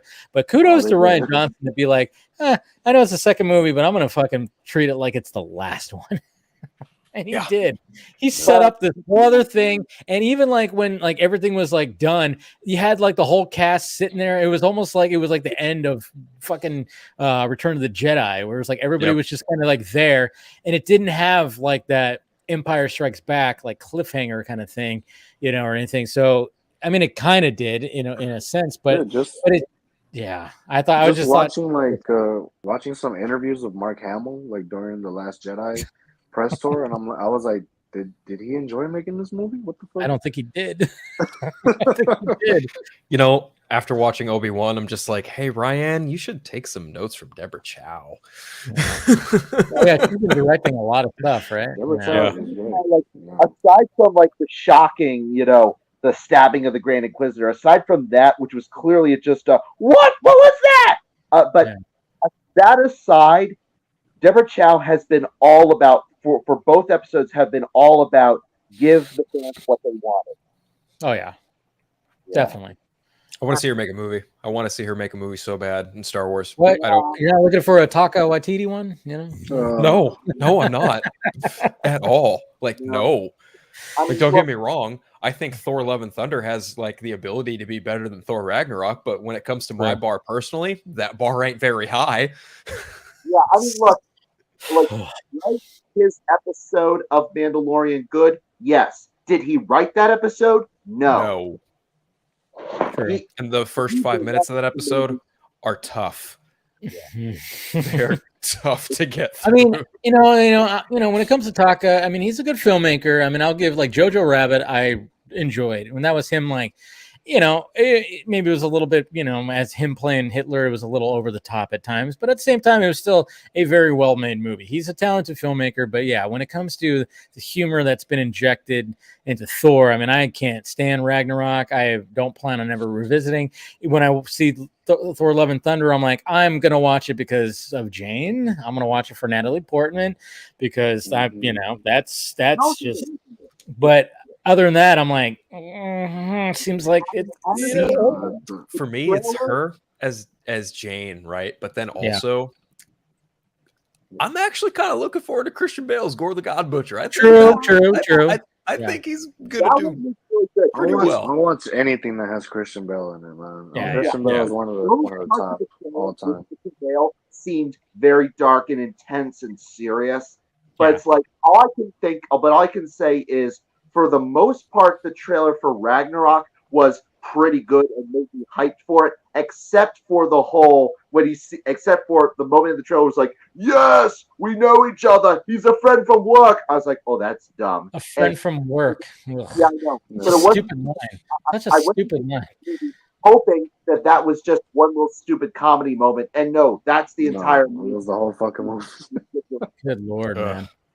You know, I tried to watch that movie again some time ago, and I was like, you know, maybe it was me. And then like 10 minutes into it, I was like, no, it's definitely not me. You guys remember, I don't think it was Eli. I think it was another one of Zach's sons that saw the movie, and he posted on Vero, and he was like, wow, the MCU sure loves their jokes, huh? But I mean, but what's funny is like at the same time, it's like I get it, because Thor was like the weak link in the main four Avengers, and they were like, what do we do to, you know, get people butts in the seats?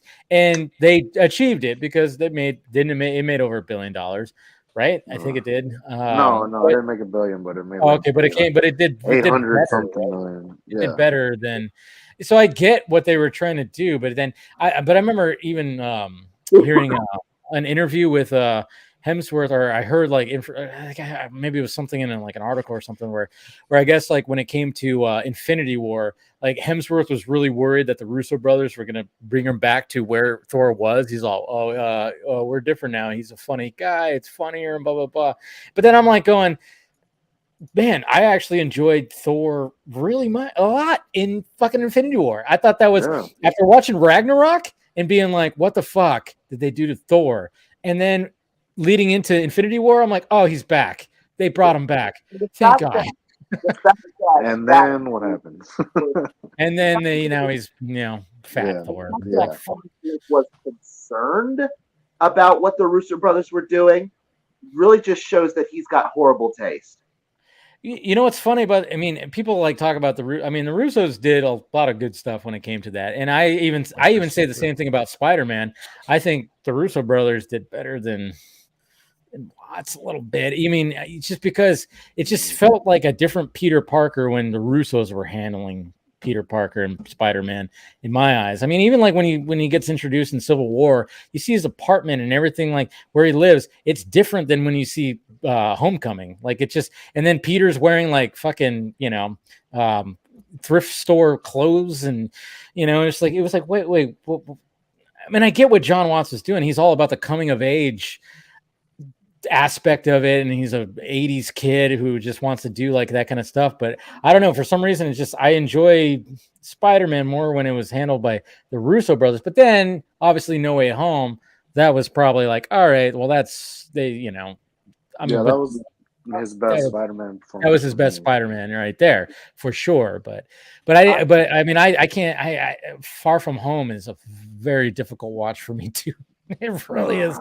It's up there with fucking Ragnarok. When I rewatched it again back in November, I was like, good God, this is just rough. I mean, I like some of the Mysterio stuff, but it is such a rough watch getting to that, at least that final battle.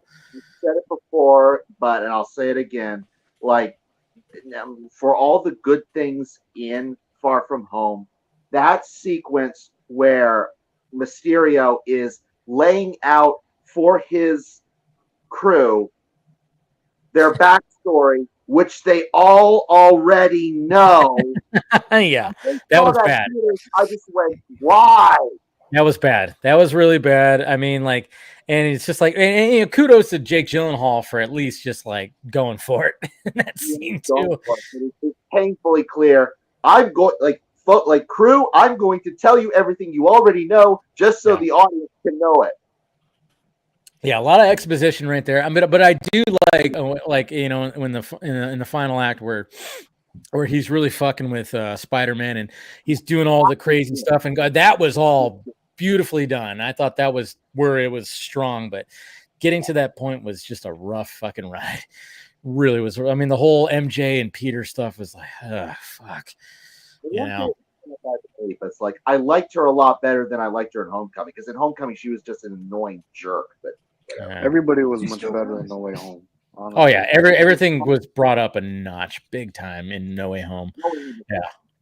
Yeah, it definitely is. But I mean, and now John Watts. I mean, he's doing the Skeleton Crew. Is that what they called it? The Skeleton Crew. Yeah, starring Jude Law, which I love me some Jude Law, man. I love that guy. But I was like out of the blue. I think it was Rob Keyes that put. Did you see Rob Keyes' Twitter? He goes, oh yeah, this is the Skeleton Crew, and he shows like the burnt corpses of Uncle Owen. It's like, I was like, I started crafting. Yeah, I know. Yeah, he showed that shot of like the burnt corpses of Uncle Owen and Baru. Oh man, that's the Skeleton Crew right there. And it was like, oh, that was good. That was good. Good on Rob for that. Even Steven was like, Rob, whoa. Just like that was funny. But hey, more Star Wars. I'm looking forward to She-Hulk though. I mean, for all the CGI, I am looking forward to that show. Okay. I'm actually kind of looking forward to Miss Marvel. You know what? After seeing the reactions to it, and I thought, you know what? Maybe this will be enjoyable. I mean, just from the trailers didn't pull me in. It felt very, I hate saying it too when they say like CW, but it did feel CW. What we see of Miss Marvel in the trailers, it looks better than in the comics. Certainly, like in Multiverse of Madness, America Chavez was a lot better than she was in the comics. She was great. She was great. Yeah. Like in the comics, are just people. Do you guys follow Xochitl Gomez on TikTok? No. She does some things, some very like kind of eyebrow raising things, and you're like, okay, that's cool. Interesting. But, like what? There's one video that comes to mind immediately where she did kind of a dance to Milkshake, brings all the boys to the yard. Oh boy. Yeah. See, okay, so I remember yeah, right. Okay, so remember we all know who Soups is, right? Soups, the guy who does reactions, and he says, "Let's go," way too fucking much. The roaring guy. Yeah.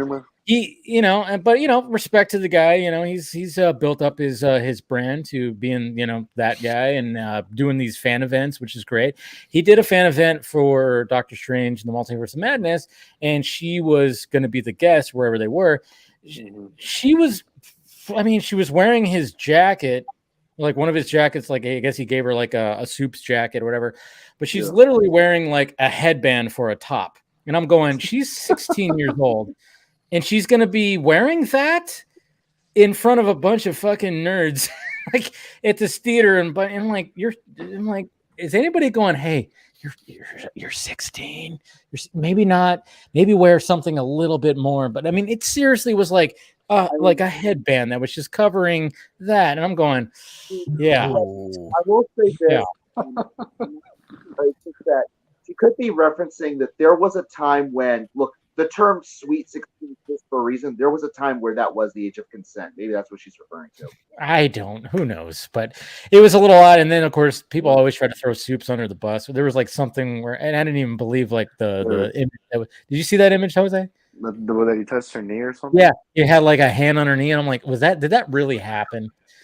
You know, I mean, yeah, but like, you're upsetting the chat, Dave. Don't tell women what to wear. Yeah, I know, right? I know. I'm just saying. I'm like, it just seemed like it was a little like, oof, for being that young. Well, I get it. It's bringing that up is interesting because of course it's Hollywood. There's a lot of stigma with Hollywood and young actors. Being that's the thing that I'm really being groomed and being told to maybe look a certain way.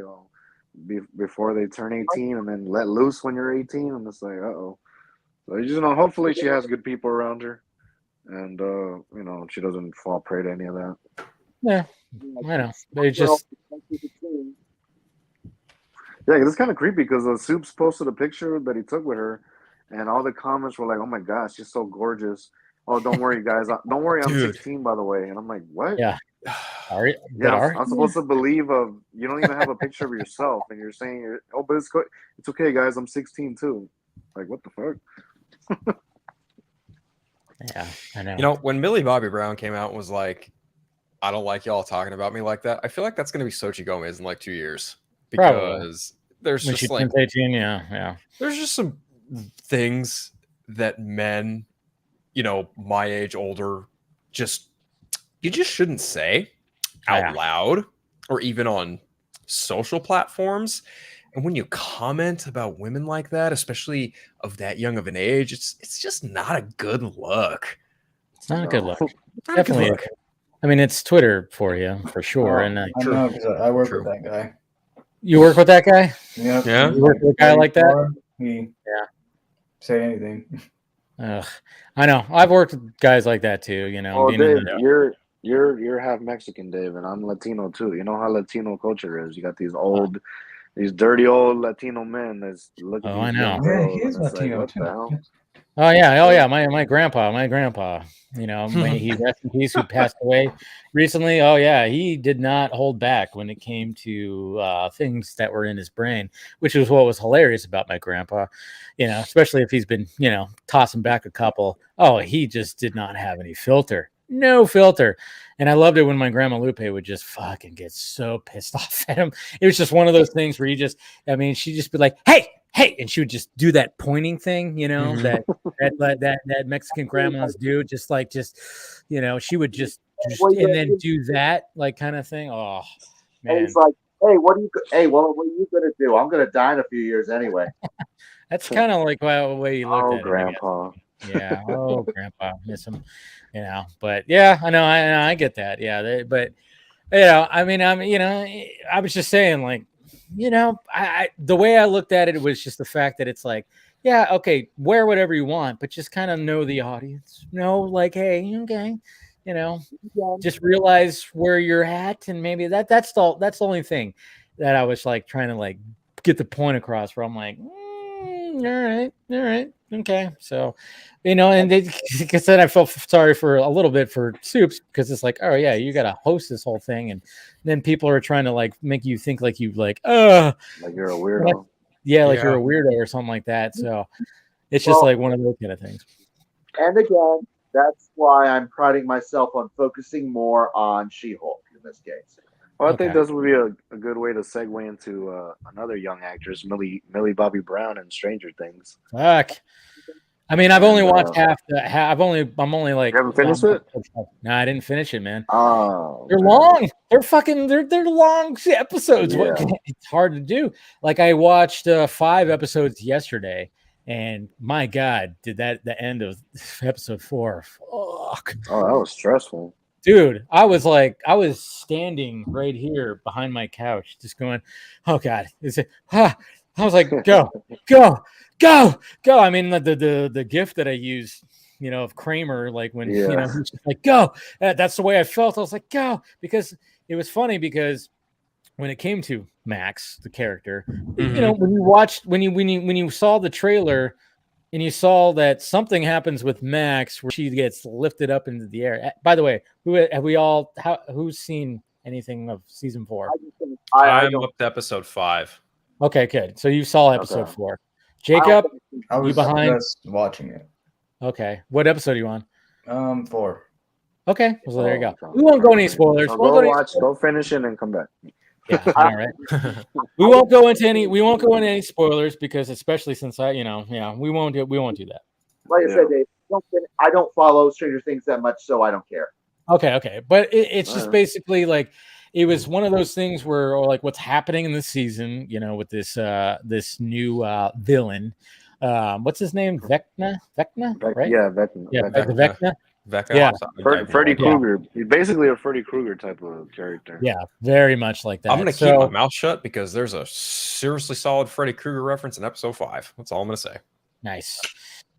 I think I know what you're talking about because I got through it. I put on that last night, and then not to mention Robert Englund is in this season, which is pretty damn great. But yeah, the end of episode 4, because like when you saw that in the trailer, you're like, what the fuck is happening there? Why is she going up into the air like that? And then when you see what was happening in the season where people were doing that, the whole thing I was going, oh shit. And then you like with her character arc in this, you're going, oh shit. Well, please, no. It's massive shit. Yeah, and then when it's happening, you're going, and then when she gets out of it, but not fully, and she's running, and you're just like, that was just man. And then the way it ends, you're just like, talk about just, god damn it, the fucking the Duffer Brothers? That's what they call Duffer Brothers. Yeah, those guys, man, they just Sean Levy too. Yeah. He's heavily involved in the show too. Oh yeah, he's directing a lot of the episodes, but man, Jesus Christ, man, they're just. I mean, kudos to Netflix for throwing a bunch of money at him, even though it's, $30 million an episode. You know what? It shows though. It fucking shows. Every episode feels like a goddamn updated, like but it's movie. like it's a short movie, but it keeps that 80s vibe so well too. It's like when you watched old 80s movies. And, the VFX were always kind of like, obviously. But now you got good VFX. Like, there's some VFX in here. You're like, holy shit. The Vecna himself. I mean, it's like almost like a Davy Jones level shit from Pirates of the Caribbean because his body, like things move on his body. You almost think it's like, it's practical. That too. Steppenwolf, yeah. Snyder's the blueprint. He's always the blueprint. What are you talking haven't gotten there yet, but I've heard that sentiment echoed quite a bit. Yeah, but the way the character is, I mean, like things are moving in his body, and it's obviously like mocap of an actor. That's but I thought it was going to be all practical when I first saw him in the trailer. But yeah, there's definitely a lot of VFX that are going into it, and man, I tell you what, some squirmy stuff. I got squirmy with some shit. I'll say this, not to spoil, no spoilers, but the last episode, it is revealed who Vecna is, and it's very, very good. It's very good. I didn't think it was gonna happen. I have no idea. I have genuinely no idea. I'm just throwing shit out there because I'm only on episode 5. So I would not be surprised if that ended up being the case. But then again, it doesn't really fall into the story that they've already established. But anyway, I know. I'm curious to see, and that's why I'm like going, God damn it, I got to finish this. I got to finish this tomorrow because I'm starting to see people starting to talk more about it on the timeline, and they're not holding back. I mean, after Obi-Wan came out, I don't know how many fucking young Leia pictures I saw, and I was like, damn, people just didn't hold back at all. I was like, I'm glad I fucking decided to watch those first 2 episodes Thursday night. I'm glad they dropped it early for us, at least. Yeah. But yeah, people suck, man. People suck when it comes to They sports. just want it's for clout, man. They just want the likes and everything. The fucking clout, the clout. Like like people like Jesse, they just want clout. Hey, Jesse. I love the fact that people are like in the chat keep on going like, hey, especially Nighthawk. She keeps on going, hey, say this, say that. Oh yeah, what are the women saying? I don't know. They were saying I saw like a bunch of stuff like the back door. Yeah. Like, oh, I love Henry's curves. Okay, there you go, Gator Girl. They like the voice, man. You got to start your own podcast where you have that smooth voice. No, and Stranger Things is good. Like the last episode is an hour and a half, and then no, it's 2.5 hours. No, this one, the first part. Oh yeah. The 2.5 hours is gonna be the season finale. Yeah, because that's not out yet, right? No, that's gonna come out in July. That's right. They're holding back, which smart, cool. They want to keep.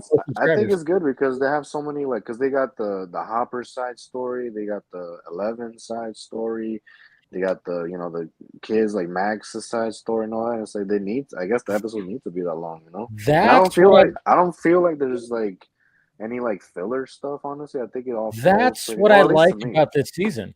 That's what I've been noticing watching the first 5 episodes is. The Hopper stuff started off slow, and I'm kind of going, all right. I mean, obviously he's got to get back, but it was like, okay, it's slow start, and then the 11 stuff was like, okay, yeah, the cliche, she's bullied in school and blah blah blah. But the real interesting stuff is the Max stuff and that and Dustin and Lucas, the Lucas stuff and Steve, that whole thing. I mean, Jesus Christ, there's also a one shot, a continuous shot in what I think is episode 3 when the house gets stormed by Oh yeah, Jesus Christ! I was like, there you go. There's a one shot in. Oh yeah, when they're following the guy around. Yes, yeah, that was pretty cool. Which was like, because they throw you a curveball because it's like, hey, this is where obviously they got to get to. They got to get back to Hawkins, and then they're like, oh, we figured out the way, and they're about to happen, and all of a sudden.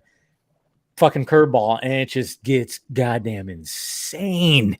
And it's a one shot. It was like, oh, they didn't cut. There was no cuts during this whole little sequence right here. I was like, God damn it. Yeah, this is, they money well spent, $30 million a goddamn episode. Jesus. So, definitely. It shows. It definitely shows. It definitely shows.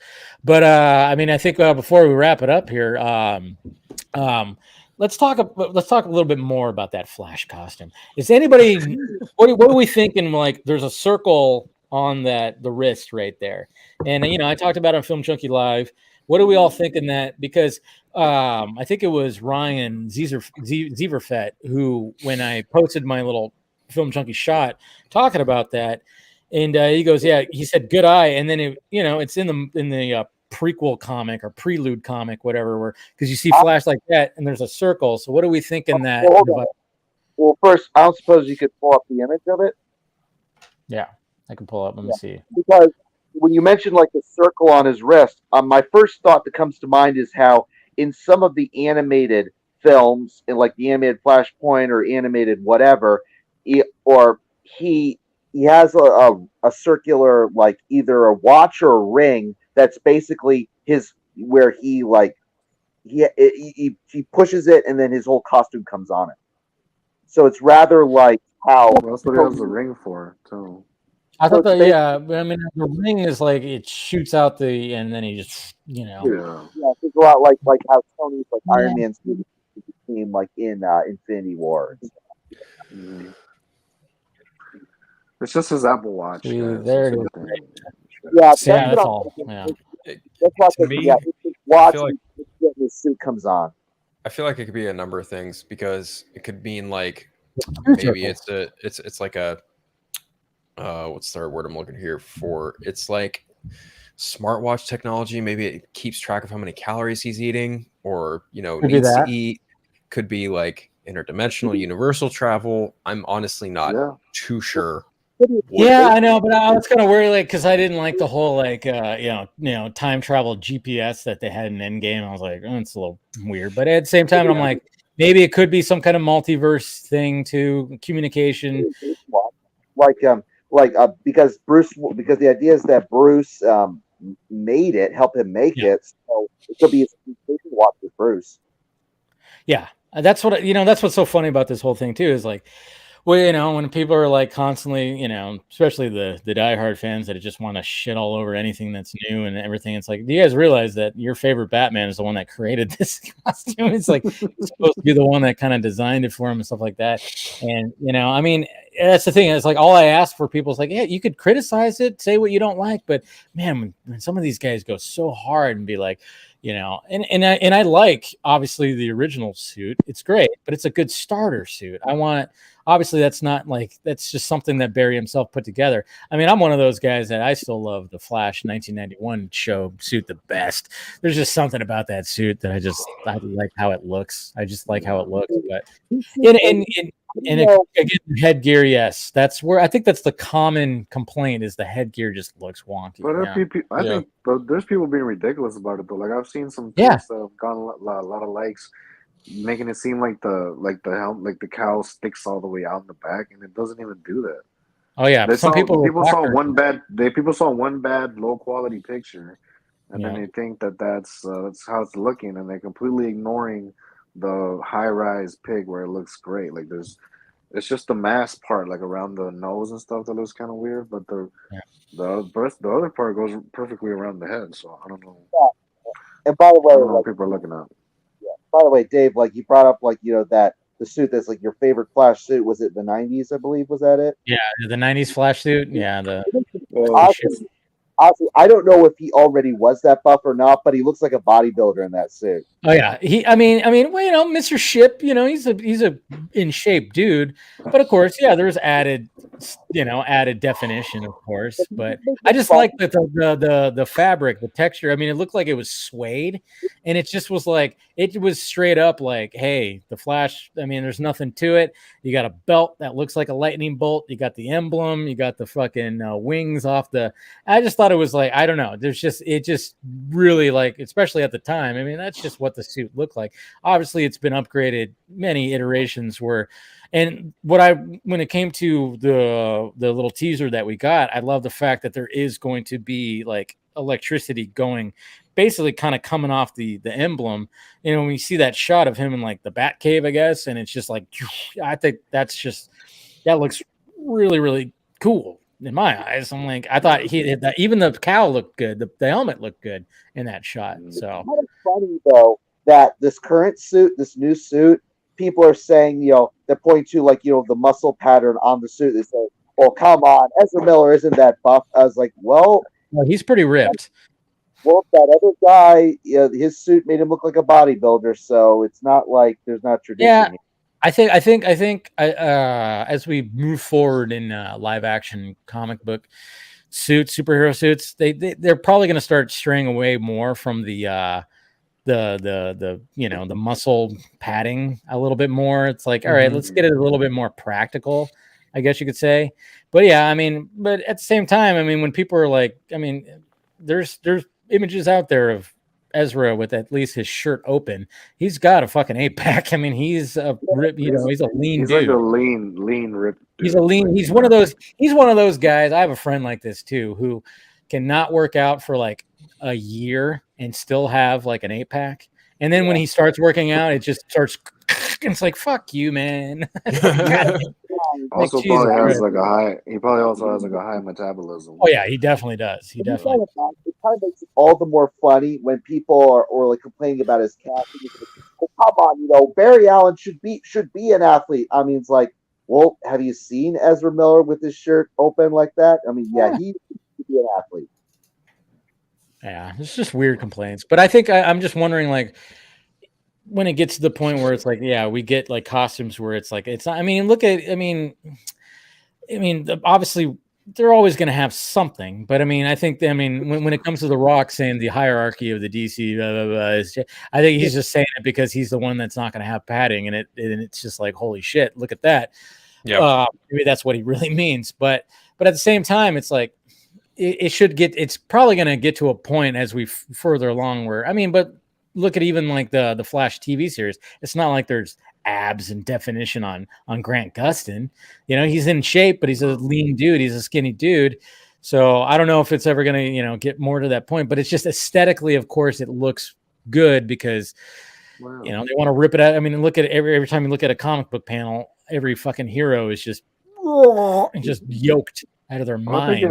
I mean, not every superhero needs to be like jacked, you know, they don't need to be all ripped. That's why even Superman doesn't have to be ripped. He's just, you know, he's a powerful, strong dude. He's a big dude. I mean, that's what I liked. You know, when I've had debates with people about Pattinson, and yeah, fucking beta. Look at that. Yeah, Ben Affleck. Look at Ben. It's like, shut up. I'm like, what? It's like it's a little more realistic. Like he's still got a lot of tone. Yeah, he's not bulging out. Like, you know, but it's like, I mean, is that what you want? Anytime I see like those comments like talking about the people's bodies, I just picture like the meme of like the fat dude at the computer or whatever. Like that's just talking shit. Like I made that joke. The guy that's playing Warcraft. Yeah, yeah. That's why I made that joke. All right, let's see what you look like, bro. I know. I made that joke too, like a while back. I'm like, no, not guys, you know, commenting on Robert Pattinson's physique who haven't done a sit-up since PE in high school. It's like, come on. It's like that's usually what it is. And I'm like, and then of course that got into a whole thing with like some people, and it was this one guy especially, and it was just like he would not stop. And I'm just like looking at his profile. I'm like, dude, you should not be talking. I mean, like you're talking shit about his physique. It's like, yeah, but I mean, he doesn't look menacing. I'm like, how the fuck does he not look menacing in that costume? That's what it's all about. It's not how jacked and like big he is. It's how he looks in the costume, and he looks menacing in the costume. Jesus Christ. He's certainly a better shape than John Campea, don't you think? Do what? He's in better shape than John Campea, don't you think? Who is? I'm Robert. I don't. Okay. I don't think John Campea has ever worked out a day in his life. Hey, we got Nicotina joining. Hey, what's up? What's up? What's up, Andre? Oh man, we were like winding down a little bit. We were like 2 hours. Oh, great! It's a good thing I jumped on now. It's my fault. My fault. Dude, I told him to jump on. Well, yeah. You know, so okay, guys, I just got back from watching Top Gun Maverick, and holy shit! Okay, that movie is badass. Oh my god, I love every minute of it. Every fucking minute of it, I loved. Right from the very, very beginning, when like the Paramount logo comes on, I was like, "Oh my god, this is badass!" Yeah, like right away. You hear the theme song just starting up. You're like, "All right, there it is." And then it does Danger Zone. I was just like, "Oh my god, this is badass!" Spoilers, man, Jesus. Danger's, what the hell, bro? I'm sorry. That doesn't ruin anything. I think everybody expected that to be in the movie. I think come on. I mean, it was in the first movie like 20 times. So I mean, shit. Well, who hasn't seen the movie? I mean, have you guys all seen it? I haven't seen it. I haven't. It's okay. I won't say any more, but it's pretty badass, dude. Like I absolutely love it. It definitely holds up to, you know, like the original Top Gun. Like it's right there with it. Like it's really, really good.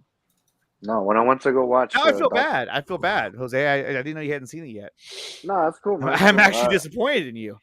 Hey, you know, I've been a little busy. No, but when I went to go watch Doctor Strange and they showed the IMAX preview for Top Gun, I was like, wow, this movie's gonna be something off the hook, dude.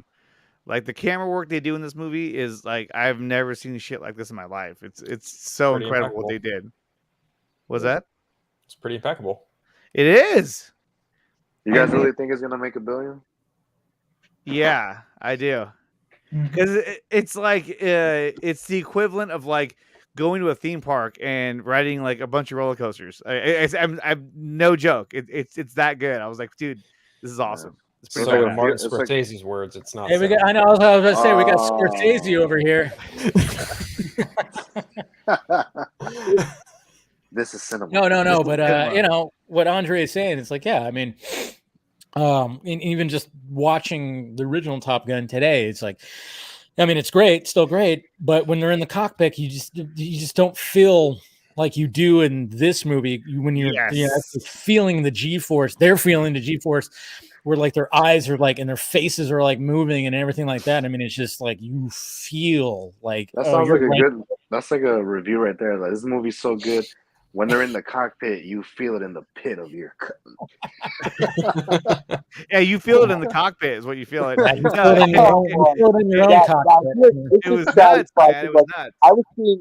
I was seeing people in the chat going, "Look, if this Top Gun doesn't have the whole, gay subtext, then I'm going to be disappointed." I was like, "Well, there you go." Oh, shout out to Oh yeah, yeah. Or she said Quentin Tarantino famously put, I think in an interview a long time ago, and he talked about all the homoeroticism in the movie. And when you look at it like that, it's like, yeah, you feel it, you do, you definitely do. Now, isn't like some of the scene with Quentin was deliberately changing some of the facts of the movie because, like, it says like that Iceman says to Maverick, "You can ride my tail anytime," as opposed to "You can be my roommate."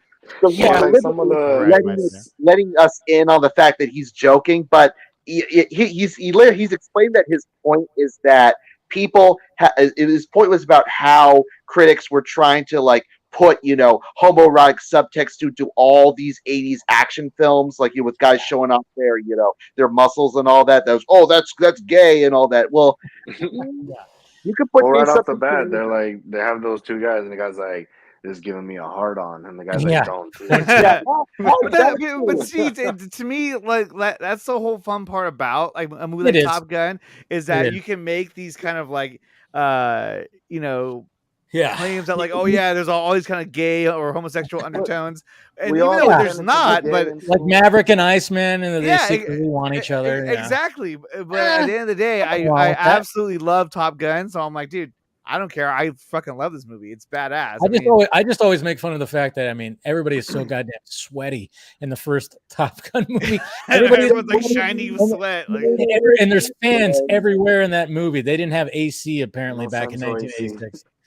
Yeah, there's fans everywhere, but everybody is sweaty except for Kelly McGillis. She's perfectly fine. Perfectly fine. No sweat at all. No sweat. And no what was I reading it? When Nighthawk was saying that like right off the bat, like I got goosebumps. I was like, yeah, this is badass. Oh yeah. When you hear that music, when the Paramount logo happens, and then it leads you right into it. It just leads you right into it, and then of course we catch up on what Pete Mitchell has been doing. Yeah, Pete Mitchell. Yeah, Pete Mitchell. When they say his name like Pete Mitchell, I'm like, what? No, it's Maverick. Yeah. And then I always kind of made fun of the fact that like Miles Teller and the way he looks, he looks just like Goose. I was like, that's a little too on the nose. But then apparently, I saw like a clip of an interview that he did, and apparently that's what got him the part. Like he wasn't cast yet, and I guess they were still trying to figure out who they wanted to play Rooster. And apparently Miles Teller was like, all right, he tanned himself. He made his hair blonde-ish, and he grew the mustache. And apparently when he walked in, Tom Cruise is there. Tom Cruise went, oh, yeah, okay. Yeah. You're the guy. Because I guess that's what they wanted. They wanted him to resemble, because if you look at Miles Teller, does he resemble? I mean, maybe a little bit, but does he really resemble? But no, it's all mustache. Yeah, it's all that mustache. Really fucking sells it. It really sells it. So apparently, he just went above and beyond and even tanned himself and bleached the hair. And I mean, I guess that tactic works for some. I know it didn't work very well for what's her face who wanted to be Catwoman. Sean Young. Young. Yeah, I remember that. That didn't work out very well. Hey, what's up, Carrie? Carrie's made it. Now we're just talking. Have you seen Top Gun, Carrie? Yo, what's up, Carrie? Oh, can you hear us, Carrie? Carrie. Carrie. Okay, Carrie, are you there? I can't hear anything for some reason. You can't hear anything? Uh-oh, that's not good. I like how you wave. Twice for yes. No, can't hear anything. You use sign language. Restarted. Oh, he's gone. He's gone. Yeah, it was just funny. He was just like, well, see you next time. Show's over. about Goose's son, because remember in the first movie, of course, Goose's son shows up. He's a little kid, but he and Goose are singing "Great Balls of Fire." Does he sing "Great Balls of Fire" in this movie? I can't. What do you think? What do you think? What do you think? What kind of question is I can't tell you that. I can't answer that question. Yeah, that's not even like spoilery. It's like I cannot give that literally, order. literally in the trailer, you actually see him at a piano with his sunglasses on. I mean, No, like I but said, they do the but callbacks well. They do the callbacks well. it But was a little too on the we won't nose, see though. what that scene, what's happening in that scene. There's something that happens in that scene where it's like, oh, and you kind of go, aw, kind of thing when that scene happens. So him and Tom Cruise singing together, right? that I won't tell you. That I won't tell you. You just gotta, you just gotta see it. Like that's what makes sense. But I No. mean, like the way they filmed it, though. I mean, because they've already talked about this openly that they were actually in those jets, flying those flying in the jets in the cockpit, and like I think that was probably the best way you could possibly have done it, because I mean, you really felt like the gravity of it, the force of it, like you're just like, oh my god, and you can see it in their faces too. They're just like, ah, oh like yeah. Some of the reactions that I think were actually their real reactions of like, ah. Oh yeah, it definitely was. It definitely was, and you better believe that some of the dialogue. I mean, that had to be all post production, because there's no way that they were able to say some of these lines when they're like, being pulled like certain ways. That's what made it easier for the first one. They're on a soundstage in a fucking cockpit. That's just yeah. And also the fact they always had the mask on, so they could dub whatever they wanted. Oh yeah, they could do whatever the hell they want. Yeah. No, it all just works. It all just. Thing I'm curious about is just, like I said, I'm curious about there's going to be like an uptick during Father's Day weekend, but I'm curious if they just decide, hey, let's do another one, and I'm going, all right. I don't know, man. I was literally about to ask you guys, like, if would you and should they make another one? But the thing is, without giving anything away, because like I said, when it comes to like what they have to do, it's like, who's gonna make it out of this one? I mean, it's like, but there's, it's weird, because I would say no. I would say no, because there's not enough there. But then at the same time, maybe there could be enough there. I don't know. I mean, I would give say it no, 20 years, and then maybe they might do another one. Can you hear us? I don't know. Can you hear us, Carrie? Carrie, nothing. Carrie. What is that? I can hear his TV in the back. I can definitely hear that. You know what it is? It's because he has the earbuds. They're probably not connecting. He probably doesn't have it, because if you go into the settings, like with the earbuds, you have to like make sure that it's on the mic for that and on the audio for that. It's a pain in the ass. It can be. Did you charge your AirPods? Yeah, he's got dead AirPods. No, but one thing I was thinking about today too is like, I mean, there could be a prequel definitely for Top Gun. I mean, remember the big arc in the first one is the fact that he's living in his dad's shadow, kind of thing. Yeah, it's true. The backstory of his father and Viper. Say that again, Eric. Sorry. Jose, so you got like the backstory of Maverick's father and Viper. They're mixed together, where his father went dead. Yeah, I mean, that was yeah. That was one of the things that I was thinking about, like when I was watching Top Gun today. I was like, oh yeah, there's a lot that the theme was heavy on the fact that he's Duke Mitchell's kid and everything like that. And I'm like, hey, and they they don't really touch too much of it in the second one, but because it's more about Goose and that whole thing and Rooster. Again, I'm dancing around eggshells. I'm trying to talk about certain things, but I think they could do something when it comes to maybe they could do something where it's like, well, hey, can we have a story that involves Maverick's dad and that whole thing? I don't know.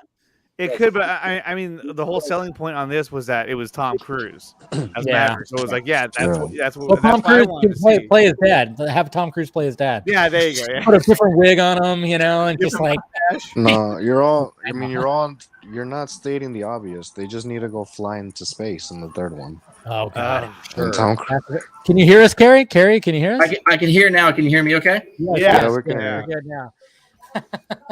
Yeah, we were wondering about that. You know what happened? It was Andre. I think I switched the setting, and then all of a sudden I could see her. And your description of like you got to do something with the AirPods. Yeah, the audio is weird. Like on my computer, like if I have my AirPods on, like there's different audio settings. One where it sounds like an AM radio, and then one where it sounds clean. But then like I tried to use that one time, and like they couldn't hear me when I was on a different stream. I was like, man, what the hell? Right. Normally I wouldn't bother, but like I have a friend over, and we were watching the Friends reunion because he doesn't have HBO Max, and he's a massive Friends fan, and so I was like, he's like, did you want to do something else? I was like, well, normally I would have joined this Patreon. Did you want to do something else? He could tell I was looking at my phone and everything like that, and so he's like, let's go do it. I don't care. I was like, all right, are you sure? Sure. Yeah. So we're wrapping up. Yeah, I know. Well, we'll go for a little bit more. But we're just kind of revisiting Top Gun Maverick. Have you seen it? We were talking about that again. Yeah. What'd you think? Love it. Oh, so awesome. It just seems like there's nobody that just is saying like, nah, it's fucking dog shit, man. Nobody's saying that. Nobody's saying that. It's just, that's what's so cool. I'm sure there's somebody if you look hard enough. Oh yeah, there's always somebody. Oh yeah. I mean, there were things that I saw in it that I was like, what? But at the same time, I was like, fuck that. This is Top Gun Maverick. I don't give a fuck. This is badass. Like, exactly. Like, you do what you want to do. It was awesome. But I mean, to think about. Another one. I mean, look, when it was first announced that they were going to make a Top Gun Part 2, I was like, there's not enough there to make another one. Like, I don't understand. And then by the time this movie's come out, I was like, oh, that was a great story. Holy shit. So who knows? Maybe they could. Yeah, it was. I think it's the perfect balance of you have all the nostalgia and homages to the original, everything, but it's fresh and new enough. Like you immediately, like the only original character really is Maverick, and like, but like you immediately fall in love with all the new characters, and they all have a distinct personality that you really get bought into them all really easily without any hesitation. I mean, even Jennifer Connelly's character, who I was in one of the podcasts I was listening to, the director was like, yeah, that they created that character from like one line of dialogue from the original. Yeah, we were talking about it at the like, beginning. They mentioned, Oh, so they did mention her? If you watch, like at the beginning, they Strickland, as I always call him. I don't even know what the actor's name. I just call him Strickland. Oh, Strickland, yeah. He talks about how Maverick, like did something with the Admiral's daughter, and then Goose goes, Penny Benjamin. That's Penny. That's Penny. They talk about that. I think later on when like Meg Ryan shows up, and then she tells it to Kelly McGillis. Yeah. Meg Ryan also says like the Admiral's daughter, Penny Benjamin, and I'm like, I didn't realize that until I just watched that today. I was like, oh, so Jennifer Connelly's character is not just some new character; it's that character. I thought she made a thin air. I was just like, dude, what's happening right now? I was like, who is this? Like, whatever. Yeah. But it's Jennifer Connelly. We accept Jennifer Connelly. The casting in the movie I thought was really, really good. I love the fact that they brought in just a great group of actors. John Hamm did a great job. Mm-hmm. Jennifer Connelly. Obviously, I thought that was a perfect casting to go with. Miles Teller. But I thought Jennifer Connelly was a good compliment to Tom Cruise's Maverick character. I was like, it just fit right. It didn't seem out of the realm of possibility. Like, oh. Like if it was a younger actress, I would have been like, what the hell? Like, well, whatever, I still probably would have liked it anyway. So, man, Carrie, there's a lot of background noise coming from your. Is there? Yeah, a little bit. Yeah. Just saying. I guess your buddy's like watching TV. Yeah, we're here. Yeah, that's what it is. Yeah. Now he's mad. He's trying to trim the volume. He's like, oh yeah, you're gonna go on the stream. Well, I'm gonna blast it. Yeah. Doctor Who time. Yeah. Nah, it's all good. Should I tell him to turn it down? No. Nah, we'll be all right. We'll probably be wrapping this up a little bit, anyways, because we're going over 2 hours. But well, Andre, obviously you've seen Obi-Wan. What's your take on Obi-Wan? Dude, you know what? I haven't. I'm gonna watch it tonight because I know. So I came home from work and I started watching it, and then my wife had the kids and they were gonna go do something like after school. So I was like, oh, I'm gonna watch them both right now. And so this was on Friday, and then as soon as I started, I got about like 15 minutes into it, and then they came home. I'm like, oh, great. And I work early morning, so usually when they go to bed, I go to bed. So tonight is the night I'm going to watch all that. So. All right, cool. Yeah, definitely do that. What about you, Carrie? Obi-Wan, did you watch it yet? I watched it, yeah. What I think, honestly, to me, this one, even though I enjoyed both seasons of Mandalorian and enjoyed Book of Boba Fett for the most part. This is the one that I felt like, okay, I am really actually watching something Star Wars now. It felt way more than the previous iterations, the previous shows, and a lot of it, I think it has to.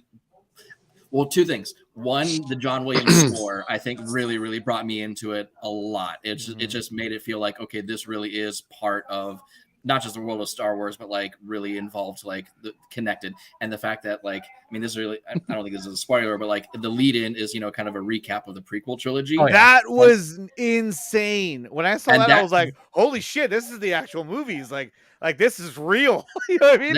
And for some reason, just that recap just got me emotionally in a way that I don't think I ever have, just watching the prequels from before. And it just really clued me into like, oh, this really is piggybacking off of like stuff that you've seen before. So in a ways that the other shows haven't. So I think those two factors really made it feel like, okay, this is Star Wars. Like this is a Star Wars show, and this is kind of the thing I've been hoping to, like, this is the feel I've been hoping to have for a while now with these. I even said in my little review after watching this too, I thought, they're coming up with a good balance of like the prequels and then the main trilogy. I think they're trying to, that's the difficult part, is like they really have to balance out like, hey, this is in between that, so we can't ignore all that, everything in the prequel, of course, and then of course we have to embrace what's going to happen. And I think they're actually doing a pretty good job. Like I said, my only gripe is really the villains are not, I'm just kind of like, I don't know where these villains are going to be going. Hopefully it gets better. And then of course we're waiting for Vader to show up naturally. Yeah. But I think like what they're trying to do is really balance out the prequels and the initial Star Wars trilogy, because they really have to, like, things that were said in those movies that have to do with Obi-Wan Kenobi have to be, have to make sense when it comes to here, and when they're trying not to change too much of canon. I mean, of course, they're going to tweak some things, yes, but they have to just, they just have to capture that balance and have enough from the things that we did like from the prequels to, be representative, and they're following it well. Yeah, they really do. They're really doing a good job with that. And I like the fact that it's like, okay, we're not going to have Obi-Wan just like right out of the gate, just like pull out his lightsaber and start, let's do this shit. No, he's a dude that has some PS. He's essentially old. He's getting to old man Obi-Wan, and he wants to just live a normal life. And my God, when he goes out to the desert and up the box and he buried his and Anakin's lightsaber. Oh no! Sorry. Wait. Sorry, Andre. You didn't see that. That's all right. It's my fault for not being able to watch it this long anyway. Yeah. So I mean, it's right. Sorry, I didn't mean to go that far into spoiler territory, but that was just I kind of went aw when I saw that. I was like, shit. Without spoiling anything, I do. What? I said, Jacob, what do you think, Jacob? What are we talking about? Are you still with us? What are we talking about? I know. Everybody in the chat's like, is Jacob awake? Is he asleep? I've been texting this whole time. So okay.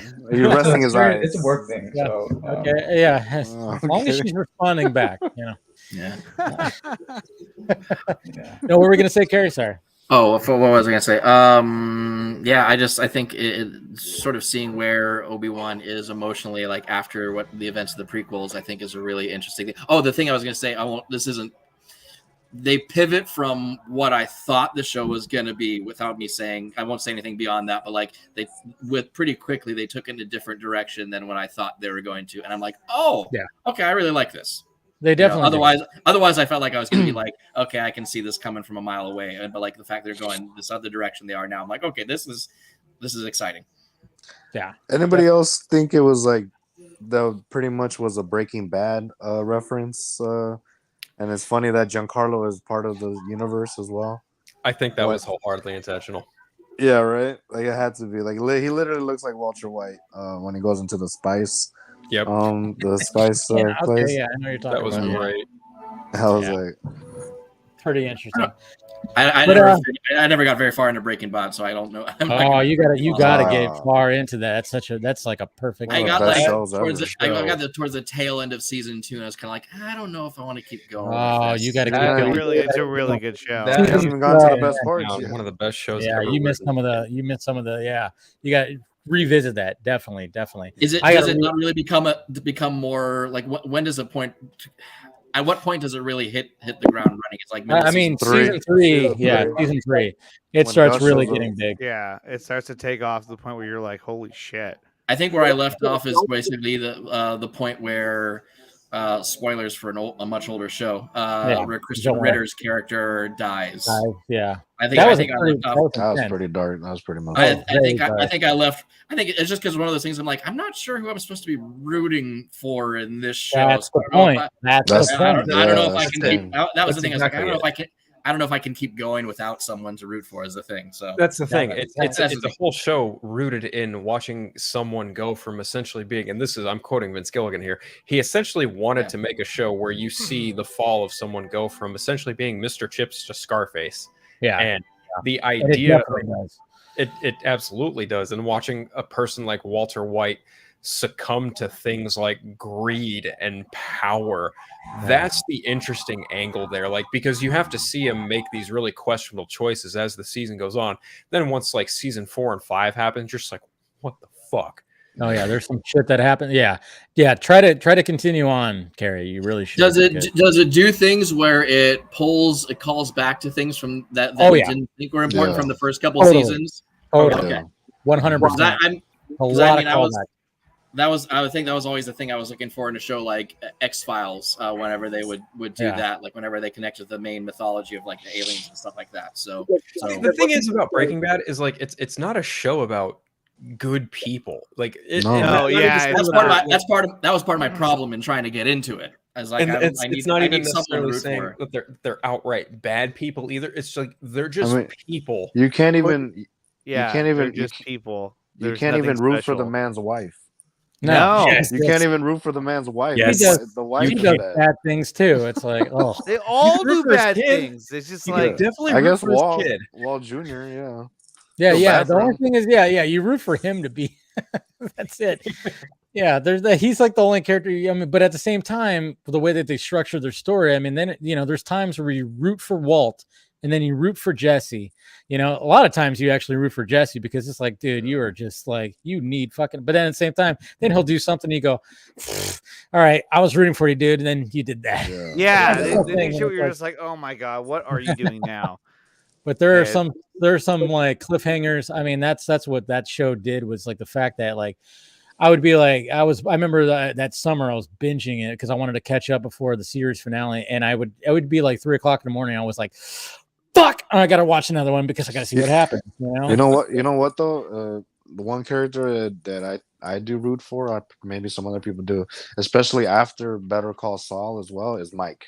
Like I'll always defend Mike, like even though he's a bad guy, he's a shit too. But at the same time, you root for him. But his backstory in Better Call Saul, I still have to catch up on that. I gotta catch up on Better Call Saul. I always kind of rooted for Hank, even though he's kind of an asshole. True. I still thought that his intentions were always rooted in the right place. Mm-hmm. I've sort of heard that he is the one that has the most, like, I don't know if it's a redemptive arc, but like you see again, I haven't seen the things in the show. I've just heard when I've heard people talk about it that like Hank becomes the one like you feel the most for. And kind of has like your perspective on him flips or something like that in a more positive way than one that starts. Okay. Yeah, he definitely should. I suppose. Yeah. Is the show Ozark kind of along the lines? I hear I've watched the first season, and it's a little bit like it, but I haven't watched any more. I get to catch up on that one too. So yeah. But I gotta watch that too. I think it's a good place to wrap it up. William, I know you came back, but we're gonna be wrapping this up. Right now. Of course, he comes back. I didn't even think you were gonna be on that. But we had some more people showing up. So William, what do you think about Breaking Bad, William? Let's get your opinion. I have not had a chance to get into Breaking Bad. I watched certain episodes because I had a buddy.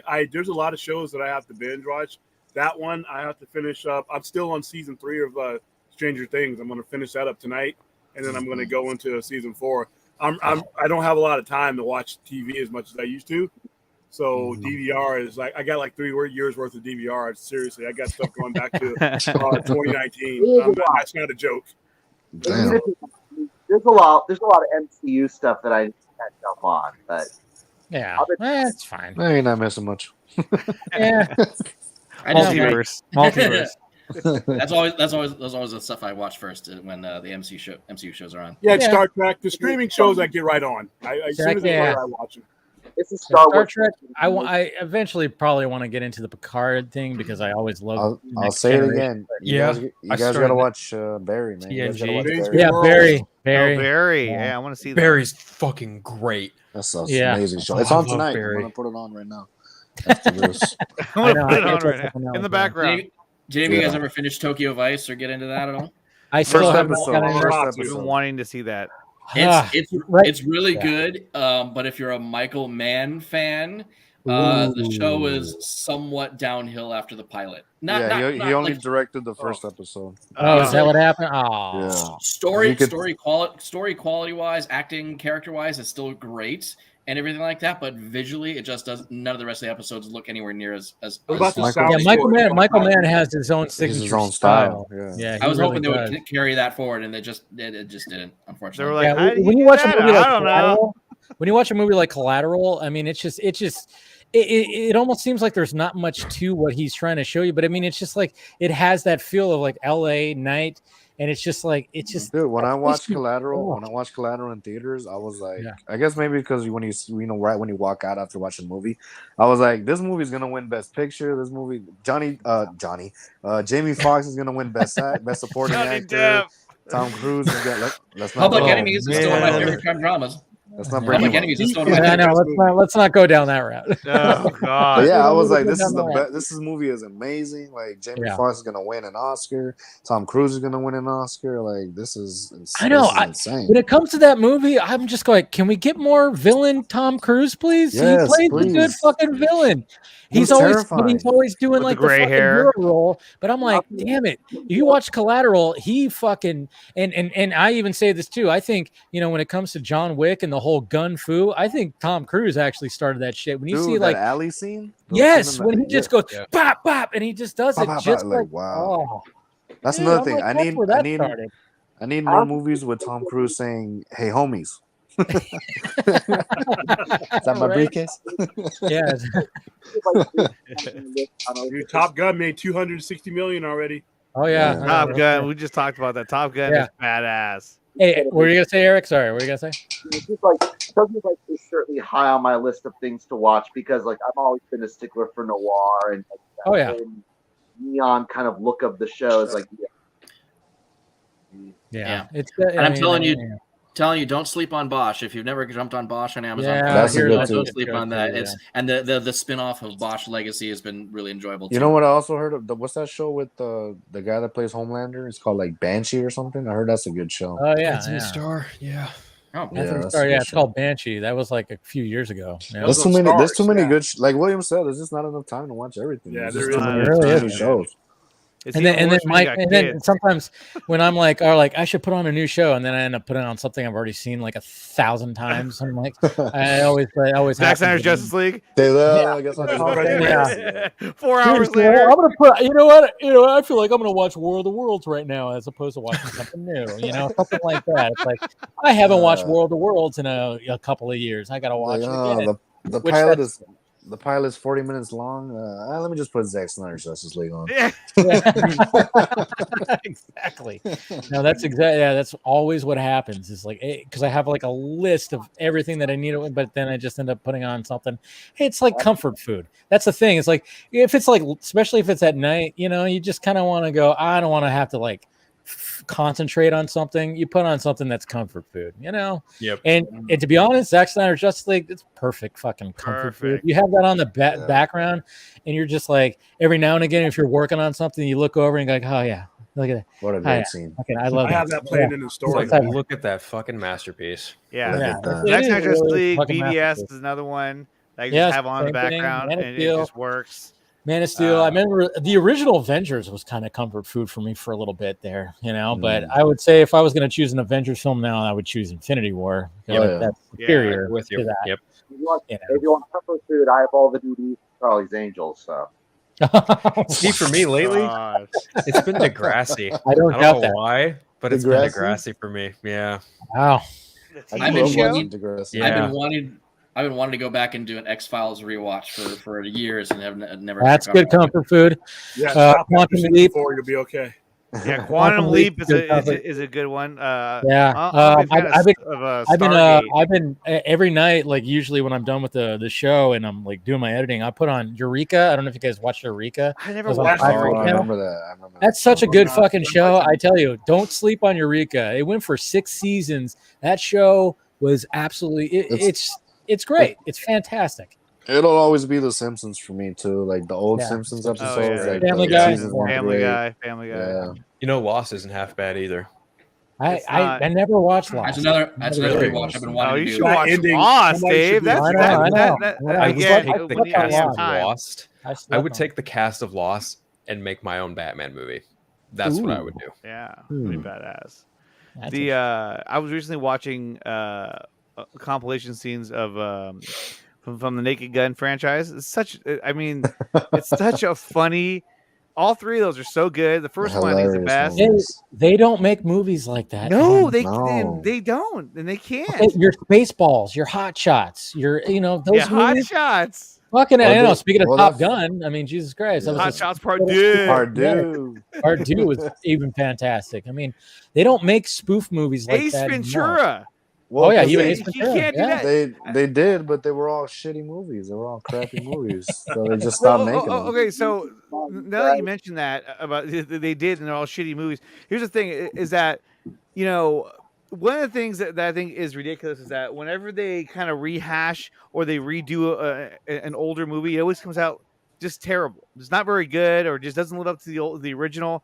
The only 2 in recent memory that have done it really well was Top Gun Maverick and Ghostbusters Afterlife. Yes. Both of those movies did a fabulous job at capturing the essence of the original movie. Like in Ghostbusters Afterlife, when I first heard the music from the first movie, I was like, "Oh, perfect." I mean, like, well, where has this been?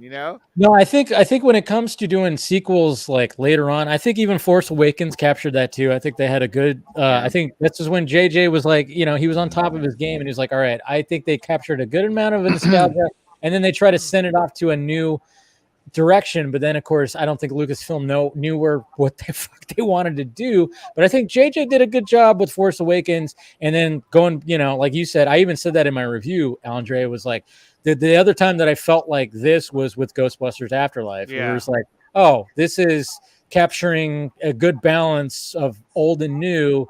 And I thought I felt the same way when it came to that.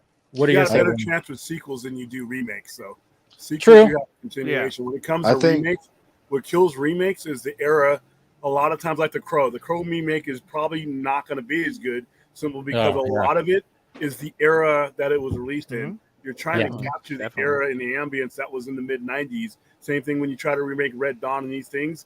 Oh, God. 90% of these... Red Dawn. Wolverines! 90% of these movies was the time that they were released in, and you can't replicate that. Yeah. You know what I think? I think one of the best remakes in most recent history is the Evil Dead remake. Oh, yeah. Evil Dead. What's his name? That makes it... I forgot the actor's name. Or not the actor's name. The director's name. I can't remember his name either. I think he's supposed to be doing something new too, but no, you're right about that. I thought, because that's my all-time favorite horror movies, the original Evil Dead movie. Sam Raimi doing a super, super low budget and just making it work. And, it's cheesy, it's campy, but at the same time, he fucking made it work. When it came to that remake, when people were talking about the gore, like, in Multiverse of Madness, I'm like, just watch the fucking. Watch Evil Dead. You haven't seen, dude, the remake of Evil Dead. There's moments in that movie where I was like going, oh fuck. I'm like, I watched that movie in theaters, and there was people like gasping at certain points and like being like, oh my god, she has to like cut her arm off. Fede Alvarez, and for no reason. There you go, Fede. Yeah, there you go. Yeah, dude, the guy that was like the white dude with the glasses and the long hair, getting just like he was like a pincushion the whole movie. Yeah, just kidding. Dude, I mean, it was that. But, I mean, like there's certain movies out there that sort of they kind of transcend time. Where like there's certain movies that just stand. Oh, like, for me, Army of Darkness when I first saw that in the theater, I was so blown away by how unique the movie was. I was just like, dude, this is like a once in a lifetime. A story this wild comes out and it works on screen. Rainy, yeah, I was like, this is so. I remember thinking, I was like, this is. I've never seen it like this, and I love it. It's so badass. Yeah, and then watching Multiverse of Madness, I was like going, oh man, that reminds me of Army of Darkness. That reminds me. I mean, like it's like that's what was so great about Multiverse of Madness. It was like you actually can feel that a certain director made that movie. You know, it very much had a '90s feel to it, which I really enjoyed. And I think Phil brought this up on the Four Nerds when Wanda is chasing them and they're going through those doors and she's breaking them down, and all of a sudden they just stop and they're just staring. Yeah, and she just kind of comes out like, I was like, oh my god, it was badass. I was like, this is awesome. It was like it was like throwing you off. Like, oh, you expect her to like break through the door, but no, she's just gonna come from the side. Yeah, right here, little jump. just kind of step out. You're like, oh, that's Sam Raimi like, for you. Yeah, because it reminded me of like the Evil Dead with like the banging on the banging on the door thing. And then just all the shots, and I mean, and the way that film, that's what I think we were talking about this. When were we talking about this? Maybe on the last Vodka stream, I don't know. But I was talking about this with somebody where the way that Multiverse of Madness ends initially, where Steven's just walking, hey, everything's good, and then all of a sudden, it just cuts out after you see the third eye. that was like that's how Sam Raimi ends his shit. Watch all the Evil Deads and shit. Yeah. He ends with a smash cut to just credits. But then all of a sudden you have to have the mid-credit scene. It's like and they kind of but so I'm kind of wondering, I'm like, this is what I think happened when it came to Sam Raimi coming in. It was like Sam Raimi, before signing his contract, was like, I will play ball with what you guys need to do to further this whole thing. But you have to let me do what I want to do within that. That mid-credit scene was definitely part of the reshoots. Oh yeah, totally was. It totally fit in. It was just kind of like, wait, what? Yeah, okay. I didn't like it. I mean, it's nice to see Charlize Theron. She's gorgeous and whatever the fuck, But at the same time, I'm like, this does not. I don't if you don't know who that character is, why should you give a fuck? Like, exactly. Well, and that's the thing too, is that like the whole scene itself felt kind of like shoehorned in, kind of like, oh, by the way, this is where the MCU is going next. Yeah, Charlize Theron. It was so out of left field. When you see the very last scene of Doctor Strange and Multiverse of Madness, and then you see that mid-credit sequence, it's almost, I don't want to say contradictory, but that's really the only word that kind of comes to mind. Is because at the end of the movie, he succumbs to the third eye and he freaks out on the street corner, but then literally that mid-credit scene happens and he sees Charlize as Clea, and then the third eye opens. You're just like, fuck does that happen? And then they go jumping in the portal, like, I was like, whoa, what in the hell? When it ended like that, I was like, and me and my brother was like, whoa, that was it. I was like, dude, that's how Raimi ends his shit. I was like, that's how Raimi ends his movies. And then when I was just really disappointed. I actually loved the way he ended it on that with first ending. You see the third eye, he's like, it just ends. I was like, oh, that was badass. I loved it. Then you got the Bruce Campbell scene at the very end, which at least we had that saving grace at the end. Yeah, that made it worth it. See, people were mad about that too. They were. Yeah, like we're set through this for a joke. It's come on.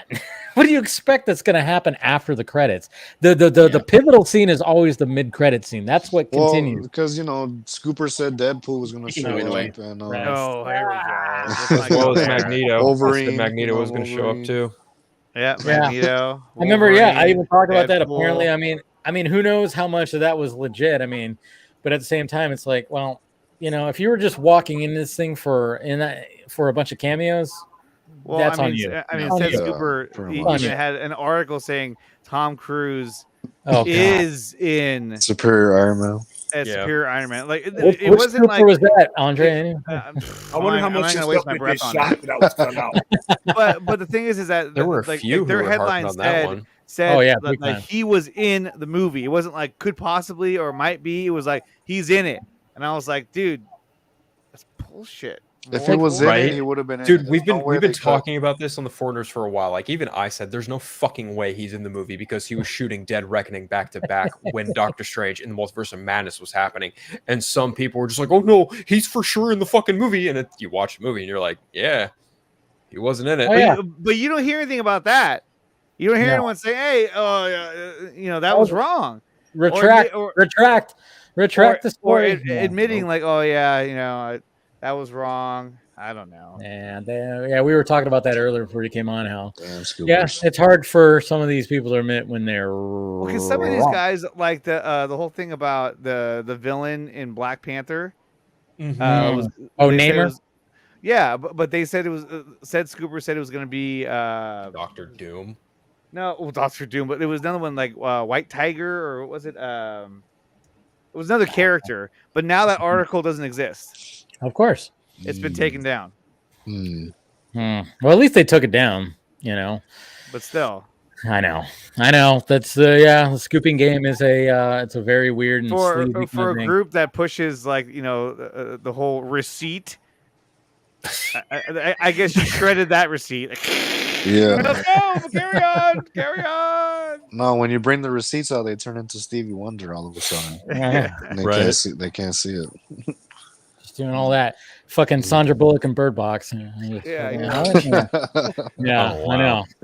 Yeah. No, that's what that is what happens. I mean, I've heard that. I know. I hate it when people say that too, when they say like, "Oh, I got receipts." I've heard that from people saying that about me. I'm like, what the fuck receipts do you have? I don't know what the hell you're even talking about. I'm like, I have receipts for things I want to return. Yeah, I know. And that's it. I don't care if it's something that I'm going to keep. I don't keep. I throw it away. But if it's something I'm not sure about, then I have a receipt because I want to return it because it's probably not going to hold up. My favorite receipt of you, Dave, is when they try to be like, well, that you gave a positive review to Justice League. Oh yeah, they always post that. And then some of these guys have the same shit. Some of these guys posted on Vero that they won't admit it. I'll admit that I was trying to be as optimistic as fuck. I was like, all right, guys. But then you go 3 days later, then all of a sudden you watch that video, I start unleashing, and I even coined Zack Snyder's Justice League in like a video I did like 3 or 5 days later, where I was like, did that feel like Zack Snyder's Justice League? No, that was not Zack Snyder's Justice League. And I was like, No, I think all of us.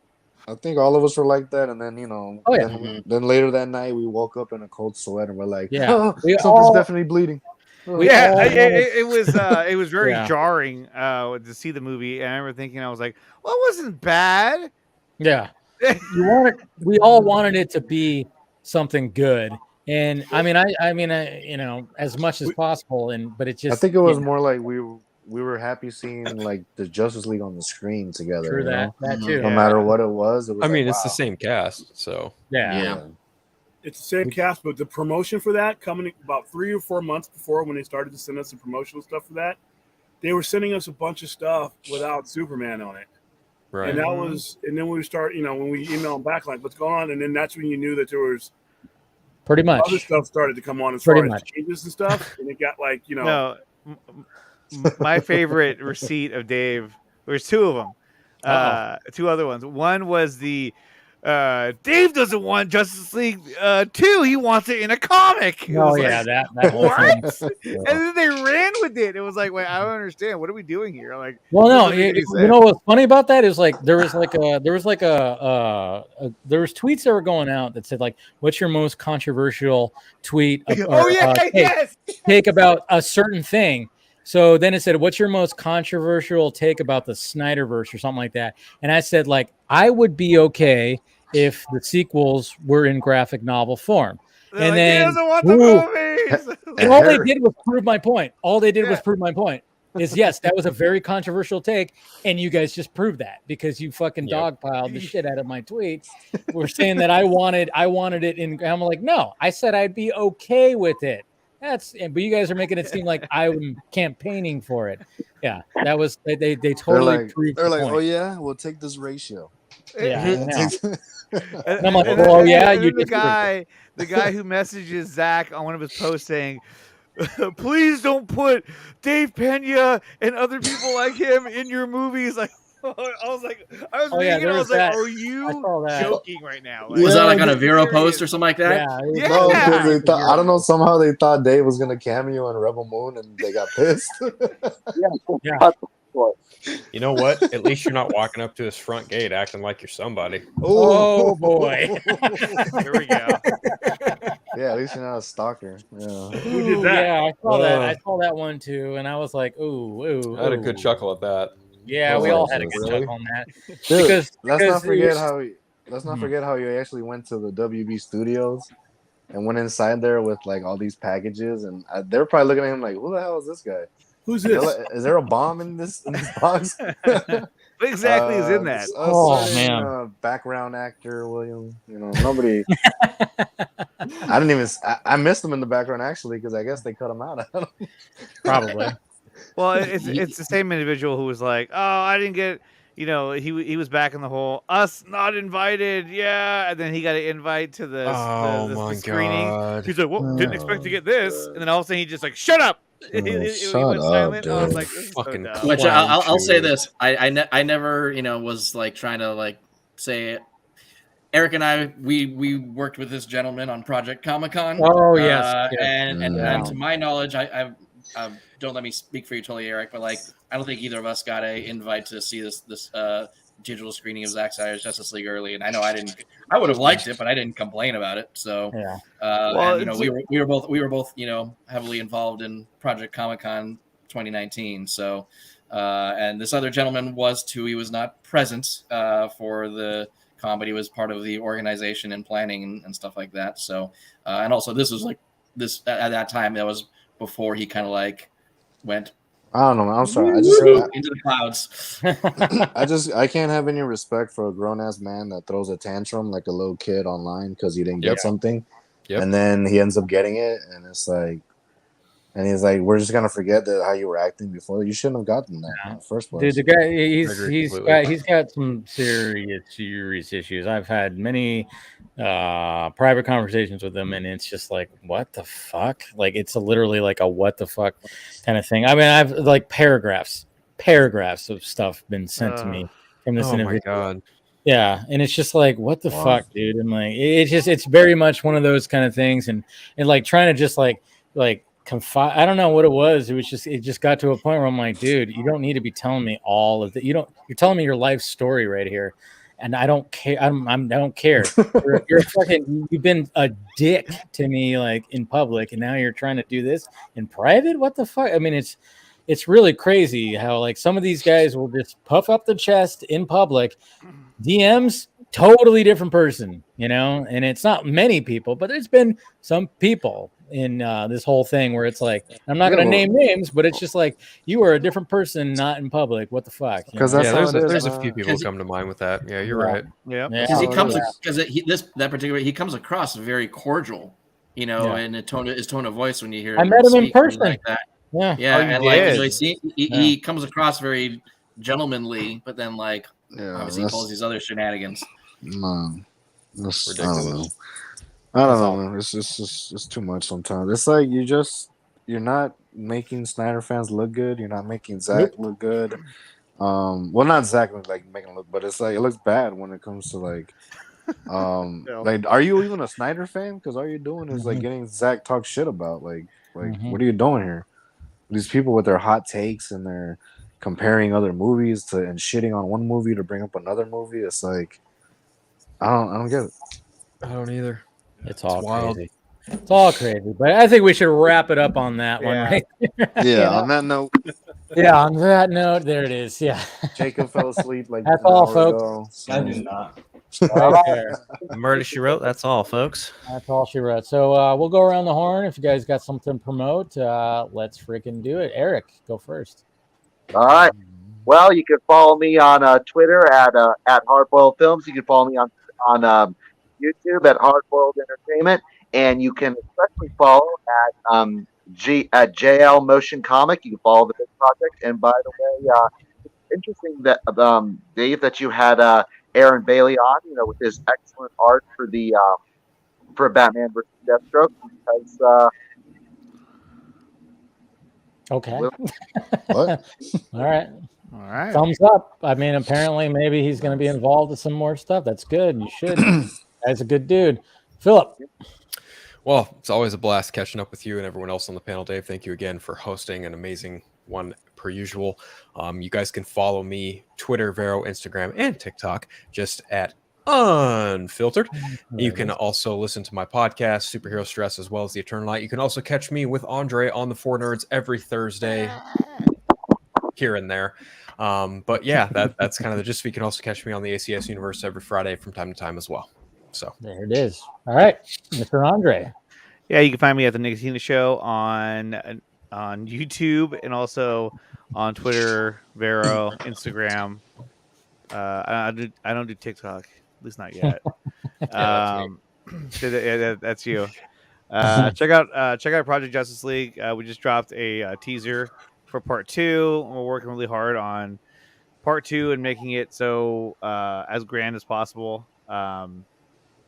Really, I shouldn't be saying this, but I'm putting a lot into the nightmare scene because that's the one thing everybody wants the most. Of course. So that one's gonna be. We're trying to really develop that shot, that whole scene, so it's much bigger. And yeah, it's gonna be a lot of fun. So definitely check that out. Nice. Like it. All right, Mr. Champagne Pepe. Yeah, that's my that's my Twitter handle. If you guys want to follow me on Twitter, you can always catch me on the streams as well. You know, being the best mod on YouTube. Yeah, of course. I'm right. You know, not banning people for saying flush, but like other mods. No, I'm just kidding. I'm just kidding. But yeah, shout out to everybody watching and everybody on the panel. You guys are awesome. Thanks for doing this, Dave. Always. Yeah, no problem. And we got Mr. Tanisha's bitch. Quiet. Sleepy bitch. Anything to promote? Watch X.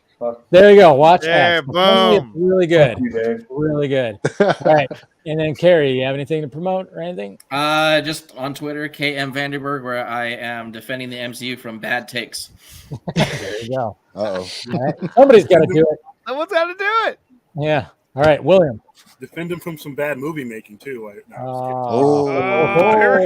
comes. That's a bad take. Yeah, okay. You can Google the Sci-Fi Center and find me on pretty much any social media platform. You can find me every Friday, 6:30 p.m. on Point Extra Lounge for the Sci-Fi Center Live, and then every Monday at 2:00 for a Sci-Fi Center Presents, where we go in depth within certain storylines, franchises, certain things like that. Cool. All right, guys. Make sure you smash that like, thumbs up, do all that stuff, do everything. Wait, Dave, you got to pull this up. What is this? I just saw it. Oh my lord, Mr. Fear Jason. I literally just saw it right now. Fear Jason's good with the He's face a swap. Photoshop god, man. He did beat it for the God Butcher. I was Good so job. happy. Yeah, look at that. That's me as Look at Rooster, that. apparently, right there. I Very am great. Goosey's You can son. you can pull it off, Dave. You get the You know what? I just man. gotta shave the rest. I just gotta shave, the rest of it. I gotta leave the stash. Maybe that'll work. Yeah. I like that. Even the hair too. You look more like Bob though. The guy in the back behind you looks like because the glasses. Yeah. No, that's pretty good. Good job. And that's Andre behind you right there. that's me back there. Right there. There you go. All right. Thanks. Got a photo bomb. That's pretty good. All right, guys. Well, appreciate it. Thank you to the Patreon family right here for, of course, supporting the channel and doing all that stuff, and liking how it's growing, liking how where stuff is headed, and hopefully it can head to bigger and better things. We're all doing some good stuff here, and smash that like, thumbs up, do all that, and I'll see you guys tomorrow for Film Junkie Live. And, even though it's a holiday, I'm still gonna do that shit. So why the fuck not? All right, guys, love you. Talk to you later.